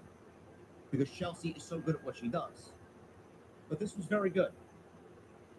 If the United States Championship is going to give way to matches like this for the undercard, we are going to be in a good place for the women's division.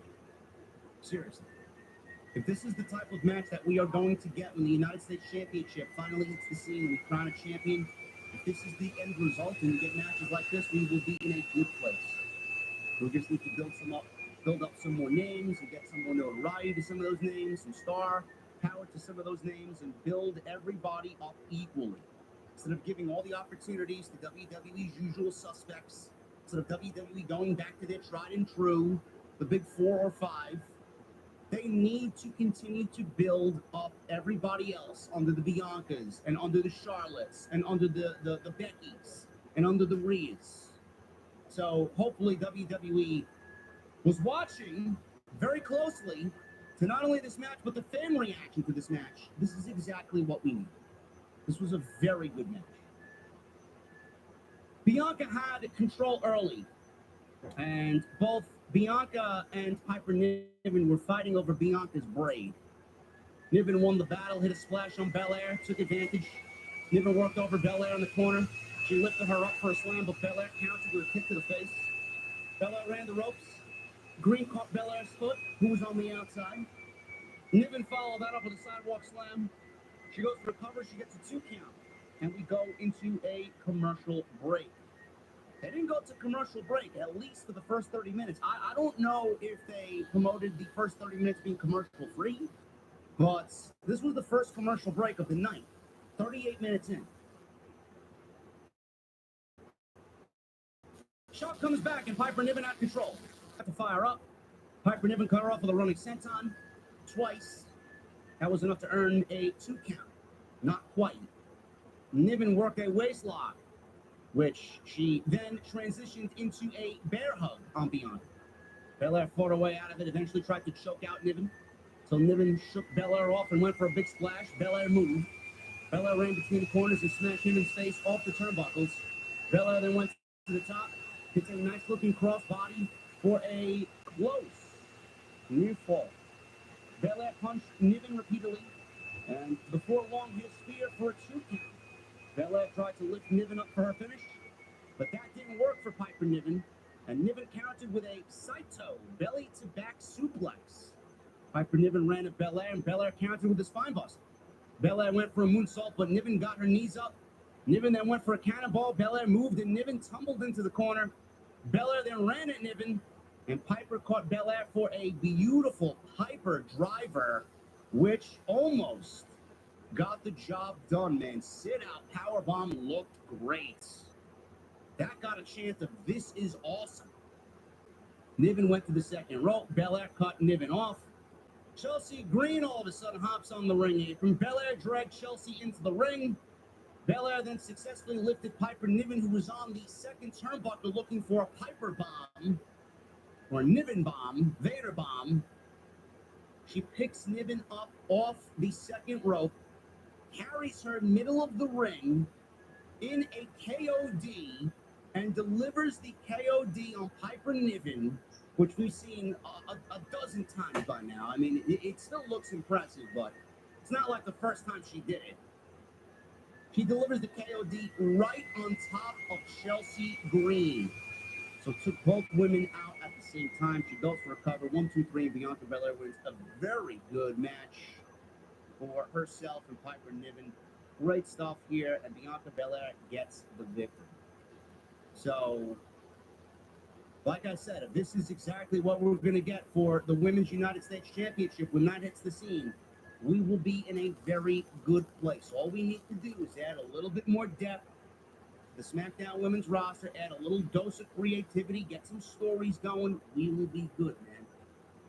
And they're off to the races here. I like this storyline. We don't know what's going on. It's very unpredictable. Who attacked Jade, right? We got the tournament playing out. Who attacked Jade? It's nice that the women have a story.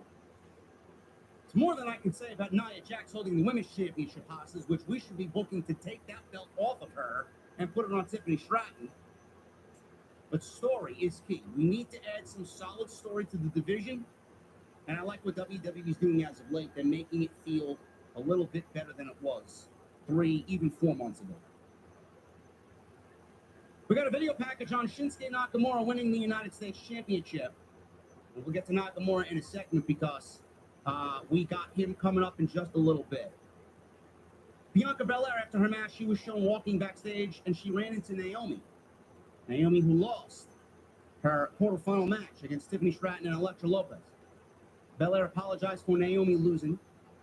Byron Saxton showed up and told the two that he knew Piper didn't attack Cargill because he saw where Niven was during the attack. So we can take Piper Niven's name off of the inquiry list. She's not a suspect anymore via Byron Saxton. So now that leaves Naomi, that leaves Candice, Nia, Liv, Raquel, Naomi, Bayley, and Bianca. I mean, it could be any one of these women. I mean, Liv and Raquel, that would be kind of lame. Candice LeRae would be lame. Bianca, now you got my attention. Bayley, now you got my attention. Naomi, now you got my attention. Top 3 suspects in this attack on Jade Cargill. Bayley, Naomi, and Bianca Belair. Top 3 suspects, in no particular order. Shinsuke Nakamura. I was very vocal about giving Shinsuke Nakamura the United States Championship. I didn't understand it on Saturday night when we reviewed Survivor Series because there wasn't really any story. He just comes back. He's got this new look. Same type of gimmick, but new look. Love the look. Nothing about the look I had a problem with. It was just a creative decision. The guy gets brought back. We're not really invested in him because he's been presented like a loser the last few months out. He hasn't wrestled since April. Seemingly disappeared. Before that, he didn't really do much of anything. Feud against Cody, lost. Feud against Rollins, he lost. He's basically used to prop and get everybody else over. I still don't like the creative decision. I don't. But I can sit here tonight and tell you that Nakamura and his entire presentation is immaculate. It's fucking great. The video, the lighting, the mood, the ambiance, the mask, the way he's presented, it's almost like he's definitely channeling his Japanese roots. He's definitely taking a vibe from Great Muta, which is not a bad thing whatsoever. And he's making it into his own. The mask looks fucking cool as fuck. So badass. The entrance is great. The theme song is, you know, not his old theme, but it's in the same rhythm, the same notes, but like very dark. Much darker. Presentation is top notch. I saw a video today floating around on social media. I don't know who posted it. Might have been WWE's account. A little backstage, behind the scenes look of Triple H going over exactly how Nakamura should come out, what he should do, where he should stand, how the lighting should be. You know, I don't see AEW going above and beyond to do that with their performance. Triple H gets it. Presentation for Nakamura is fucking grade A. Love it. Now, the creative decision, I hope that they make me like it. I hope that they change my mind. A heel Nakamura could work for the United States Championship. How long he's going to hold that title, I don't know. I think people are pretty certain that it's not going to be a long run, but who knows? Who knows? LA Knight wants his rematch. We'll see how that plays out. I doubt it's happening at Saturday night's main event. They'll probably save it for somewhere else down the line. To do it again at Saturday night's main event would only be to take the belt off Nakamura. I don't think WWE wants to take the belt off Nakamura. Maybe they are along the lines of thinking that LA Knight is so over he doesn't need the United States title. I don't know. So we'll see where this rematch takes place, but I'll give you guys an idea about where I could possibly see the United States Championship going. Nakamura made his entrance. He posed in the ring. LA Knight's music hit. He didn't really say much of anything. LA Knight, he comes out, and Knight walked out with a microphone. Knight correctly noted that he was in the building in Minneapolis. Knight said Nakamura isn't the real deal, and Nakamura was holding something that belonged to LA Knight. He said he wanted his rematch, and he wanted it tonight. Now, he wasn't in his wrestling gear. Nakamura was, so I knew we weren't getting it tonight. Nakamura did nothing. Nakamura said nothing. He just stood there. So LA Knight, he takes his glasses and puts his glasses on, and he said that he has his LA Knight mist blockers on. So wearing the glasses would prevent him from getting blinded by the mist, which happened 2 weeks ago. He walked to the ring. As soon as he started walking to the ring, Andrade's music hit, and he walked out with a microphone in his hand. Andrade said, whoa, whoa, whoa, whoa. LA Knight, I have business with Nakamura. I want Nakamura. I want the United States title. It's great. LA Knight doesn't give a shit. Andrade jumped on the ring apron, and all of a sudden he was attacked by Tama Tonga. Tama Tonga comes out of nowhere and attacks Andrade. He pulled Andrade so stiff off the apron that it looked like Andrade's face legitimately hit hard way on the ring apron. I thought he fucking blasted his face and took his fucking face off. That's how bad the spot looked. Tama Tonga, by the way, out there without Tanga Loa, who tore a muscle, I believe it was some sort of ligament. I don't remember what they said. Let me see if they said it here. We got Tanga Loa suffered a torn bicep. So the men's War Games match had a few casualties. Tanga Loa was not out there. He tore his bicep. He's going to be out for at least 6 to 9 months. I mean, he was probably one of the more insignificant members of the Bloodline in Bloodline history. So, I mean, they're not actually at full strength right now. So Tanga Loa is out with a torn bicep. Jimmy Uso broke his toe coming down off the big splash off the top of the cage on Jacob Fatu. So he broke his toe. I think he's going to be out a month. And Bronson Reed suffered a broken foot. So he's probably going to be out 3 to 4 months, which I hope that he makes it back in time for WrestleMania. I hope that he does. There should be enough time for him to get back. But man, oh man, losing Bronson Reed is the fucking worst of all the injuries. He was just hitting his stride, man. He really was. That is a tough injury to swallow. So it sucks that he went out with a fucking blaze of glory, I'll tell you that, man. People still looking back at that fucking spot.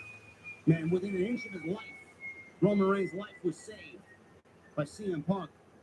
As Bronson Reed came off the top rope with a fucking tsunami splash off the top of the War Games cage through a table, and he broke his foot. He broke his foot. You can see the way his foot twisted coming down. Ridiculous spot. All 3 injuries were shown. They showed video of all 3 injuries at the top of the show. So yes, Tama Tonga was out there all by himself without his partner, Tanga Loa, who has a torn bicep. So he took Andrade out. Jacob Fatu then attacked LA Knight. Nakamura is in the ring. He's readying to fight. All of a sudden, they focus in on Nakamura. He's in this weird stance. He's about to, like a praying mantis about to strike. All of a sudden, you see some black goo dripped from his mouth. He was getting ready to miss Solo and Jacob and Tamatonga, and they didn't want nothing to do with it. And he backed out of the ring without them touching him at all. Now, I don't know what this means. Do they want the United States Championship? Does Jacob Fatu want the United States Championship? I don't know. They targeted LA Knight and Andrade here. I don't know if they have anything to do with the Bloodline or if they're setting up something with LA Knight and the Bloodline again. And Andrade with the Bloodline, I don't know. Just randomly came out of nowhere. Or if they're just trying to establish themselves as unpredictable and anything can happen while they're there, and that they need to be a serious threat, even being one man down. I think that's probably more along the lines of what we were going for here, because I don't see how they fit into LA Knight's business. I don't see how they fit into Andrade's business or Nakamura's business. But Jacob Fatu holding championship gold, I could absolutely see. Maybe he goes after the United States Championship. So, Sikoa went for a spike on LA Knight. He spiked him down. Andrade was beaten up. Solo took a microphone and said to anyone who thinks they aren't the ones anymore, he dares them to step up because the Bloodline will lay everyone out every single time. Solo says he's tired of people not taking him seriously and that everyone thinks he's a joke. Solo said everyone can laugh all they want because he is still their tribal chief, because he has the Ulafala, and that means he is still the head of the table. Solo says if anyone wants to come down to the ring, they will do what everyone else has to do. Acknowledge him. Segment ended with Fatu, Tamatonga, and Solo while standing there raising the wands. I don't know what that means. I don't. So we'll see what happens there. But I know we are on the road to Roman and Solo. That is the next natural progression here in the Bloodline story. Roman Solo getting the Ulafala back probably happens on Monday night on Netflix, and that's when we see The Rock. He wins the Ulafala back, and maybe they set up Rock and Roman for WrestleMania. I don't know. Don't know where we go. Or he could win the Ulafala back. Solo has to acknowledge Roman because if you guys remember, months ago, he did have a backstage segment with Tamatonga where he said, if Roman ever takes the Ulafala away from him, I will and everybody will have to acknowledge Roman Reigns as the tribal chief. So if we don't get Rock and Roman, I could see Solo losing the Ulafala, acknowledging Roman. The others don't follow. The others don't acknowledge. Jacob Fatu leads the Bloodline. And then we get a new Bloodline 2.0 led by Jacob Fatu. And Solo has to go groveling back to Roman to help slay the beast, the Samoan werewolf. Because the Bloodline is going to be running rampant with Jacob Fatu, and who the fuck knows what type of leader he's going to be. Which leads eventually to Roman and Jacob Fatu at WrestleMania. And then Cody would get The Rock, which we will discuss on tomorrow's extra, because rumor has it that Rock and Cody filmed vignettes and promos, and they are secretly being stored away until the right moment to air them. And this was all done on the set of his latest movie. So we will discuss that tomorrow on OTS Action. So we may be looking at Rock and Cody at WrestleMania for the WWE Championship, which would mean one of two things. Rock is going to win the Royal Rumble because The Rock is not going to win the Elimination Chamber, because The Rock would rather win the Royal Rumble by doing as least as possible. Then he gets Cody at WrestleMania. Or he just says, fuck the Royal Rumble, I'm going to get my title match and I'm going to inject myself into the title match and fuck it. Which I hope that they don't do, because you can't shit on the Royal Rumble in such a manner. It's the biggest match on the road to WrestleMania. It's the one match that should determine the main event of WrestleMania.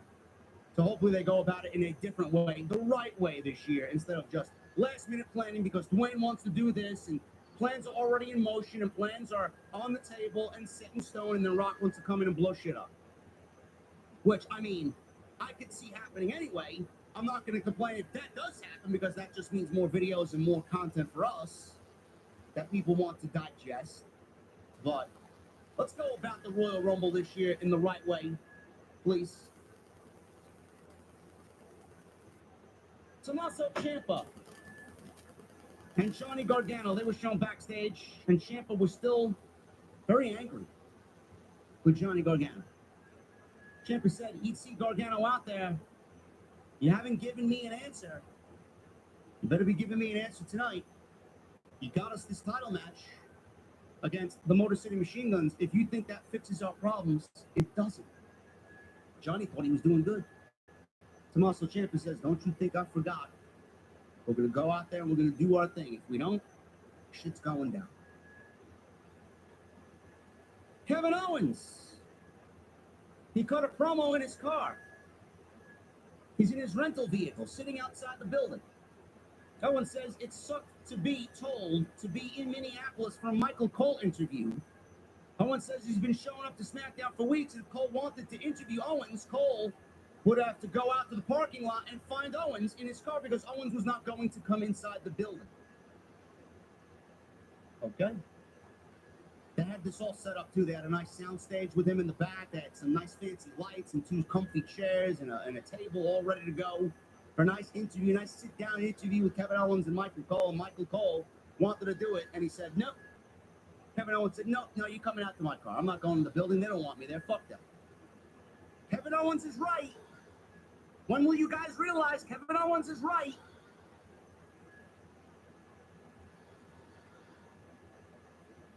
DIY.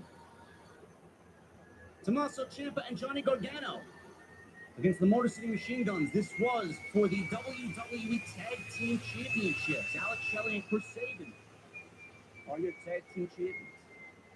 Now, this was supposed to be the Street Profits, but somebody mysteriously took them out. I'm assuming it's Tommaso Ciampa. I don't know who else it could be.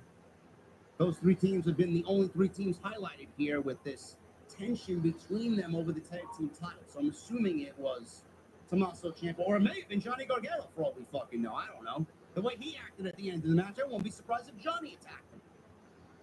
Fled the scene, came back to Nick Aldis, and then begged Nick Aldis for a title match, and Nick Aldis was coerced to give Johnny Gargano and DIY the tag team titles. I don't know what's going on here, man. I don't know what's going on here. Correct me if I'm wrong. Let me know how you guys are feeling. Motor City Machine Guns, we all know how great of a tag team they are. They are phenomenal. Technical wrestlers to the team. Tag team wrestling done right. I called Motor City Machine Gun matches for House of Glory. I called Alex Shelley matches for House of Glory. Great wrestler, great tag team. They simply were not getting any reactions on the main roster. Reactions, but not anywhere where they needed to be.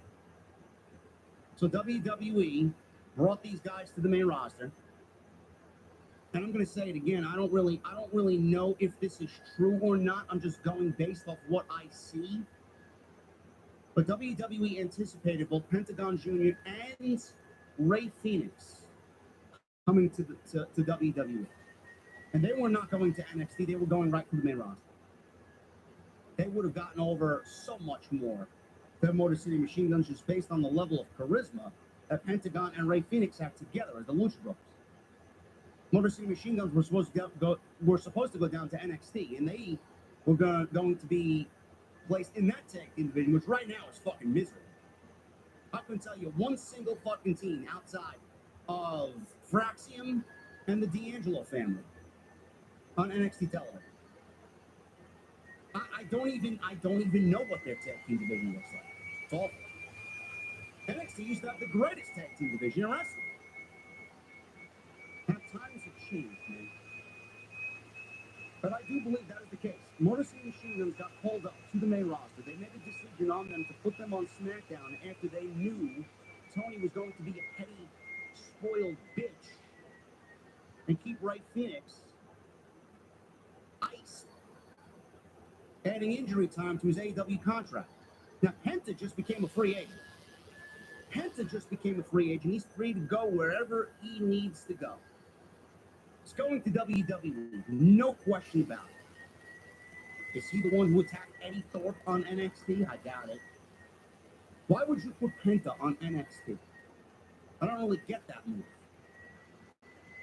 I mentioned Nakamura before. Don't you think Penta coming on in as a babyface going after evil Dark Nakamura would be a lot better of a spot for Pentagon Jr.? That would be fucking great. So we'll see where they place him. But I do believe that WWE wanted the Lucha Brothers. They found out they weren't getting the Lucha Brothers because Tony Khan wanted to be petty. So they moved the Motor City Machine Guns up in place of the Lucha Brothers. Now they're getting Penta a couple of months late without Ray Phoenix, which is better than nothing. And the Motor City Machine Guns didn't get any reaction. What went wrong? What went wrong? Motor City Machine Guns, they've been presented as super over the top. Oh, I want to wrestle the best. Not where we'll defend our titles against anyone. We want to wrestle the best tag teams. We're here to do the right thing. When you come off like when you come off that way, the fans are going to be more indifferent to you than you would like. It is way too hokey. The Motor City Machine Guns came in with the fucking utmost respect for everybody.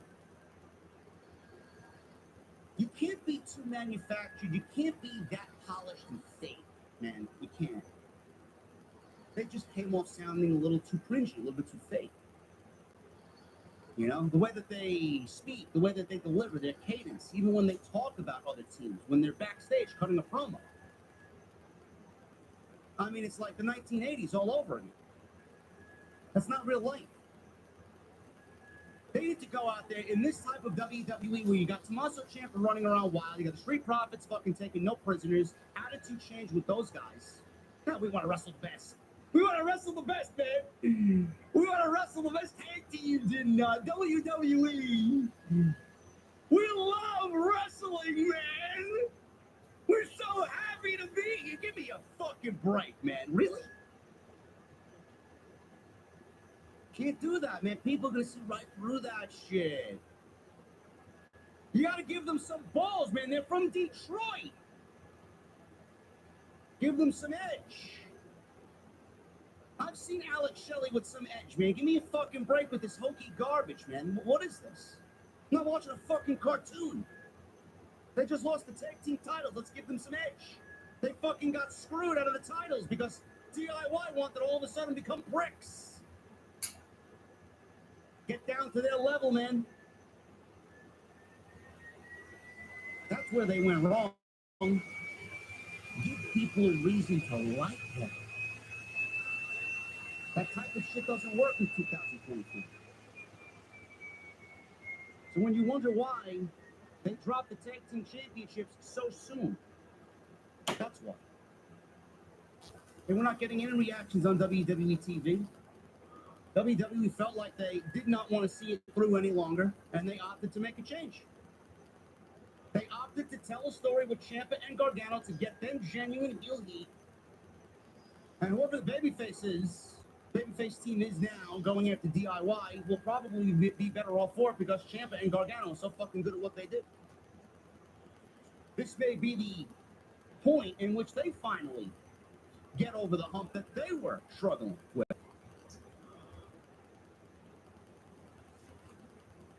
So they did turn here. Heel DIY is great television. I didn't expect Johnny to go heel, but I also thought at the same time that breaking up a tag team right now in the lack of division that we have was not really a great idea. So I think we settled for Johnny Gargano kind of coming down to Tommaso Ciampa's level and adopting the same attitude as Tommaso Ciampa.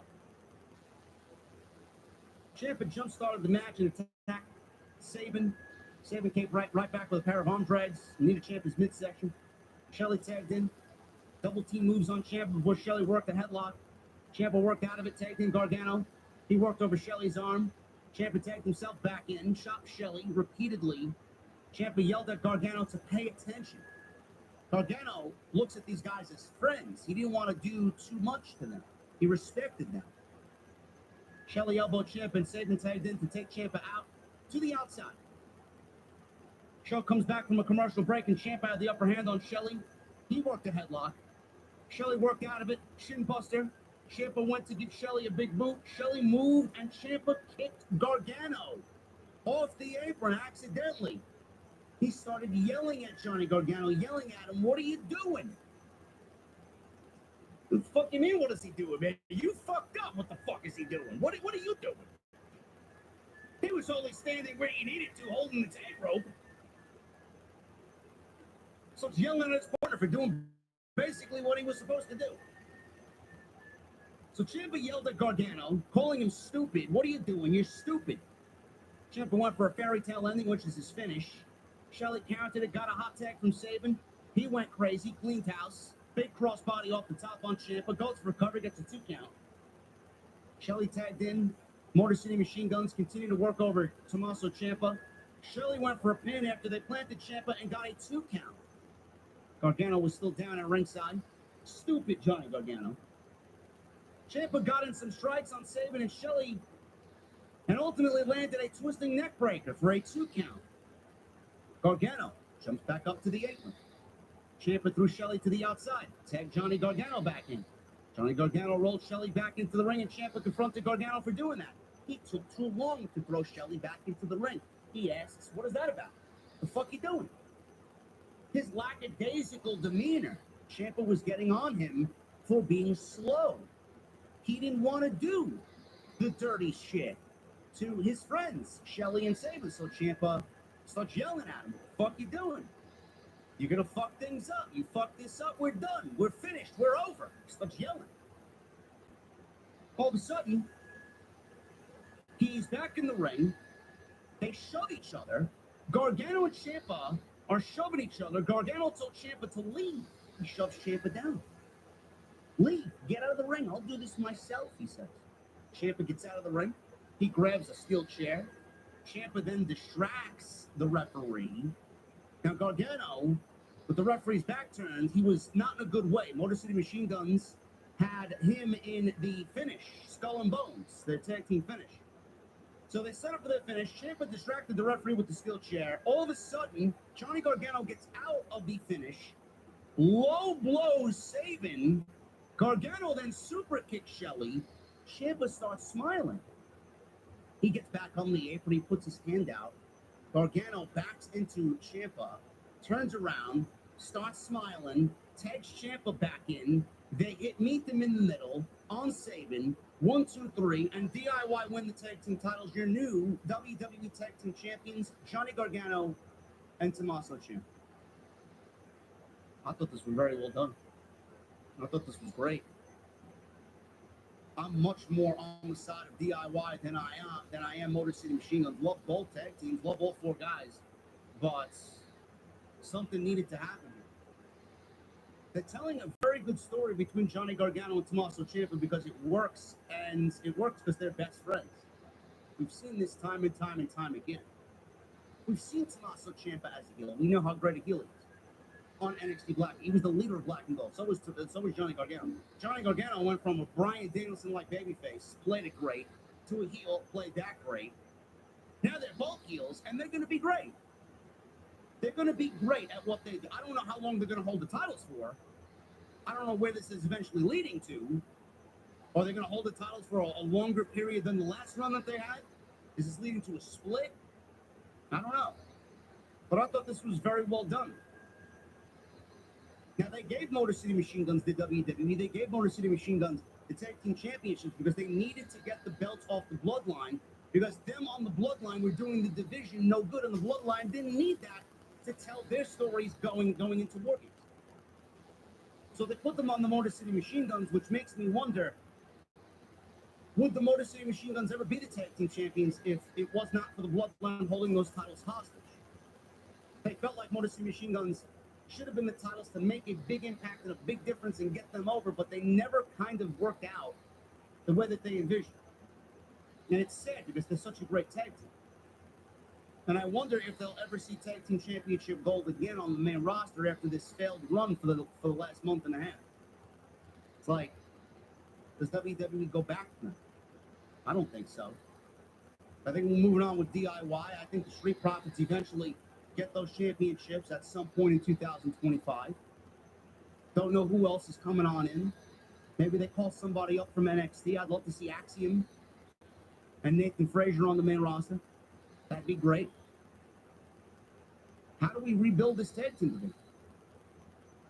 Only time is going to tell, man. I don't know. So instead of breaking DIY up, Swerve was Johnny Gargano went heel with Tommaso Ciampa. Can't hate on it. I thought this was very well done. Moving on. Kevin Owens and Michael Cole. Michael Cole indeed went out to the cold. Don't know how cold it was in Minneapolis, but he didn't wear a jacket, so it couldn't have been that cold. So this was great. The way this was shot was great. It was almost like one of them fucking karaoke carpool shows where you see people acting funny and telling road stories and singing some goofy songs. Had a camera right on the dash. It was very well shot. Sounded great. I actually prefer this instead of what we were going to get with the sit-down interview backstage like we usually do. This was a lot better. Nice, different environment. Kevin Owens and Michael Cole. Cole walked outside. Owens invited Cole into his rental vehicle. Owens noted how many times he's been told he wasn't allowed to come inside into the arena in recent weeks, so we're doing it out here. Not giving Nick Aldis and SmackDown management the satisfaction. Cole says he wanted to do an unbiased interview, and Owens mocked him for that idea. You, unbiased? Haha, yeah, right. Mr. Cody Rhodes over here. Michael Cole cited their friendship and said how he's been a big supporter of Owens for the last 10 to 12 years. Owens says he doesn't understand how Cole doesn't see things the way Owens sees them. Owens ran through his grievances about Cody, that he's right, how Roman Reigns was looking to end his career and caused headaches, and Owens a problem for the last 4 years. Owens mocked Cody for leaving WWE in 2016, only to come back, beat the bloodline, win the title, finish his story, and then end up teaming with the guy that ruined everybody's life for 4 years. Basically held the entire brand hostage for 4 years. Owens mocked Cody's pyro. He mocked his entrance.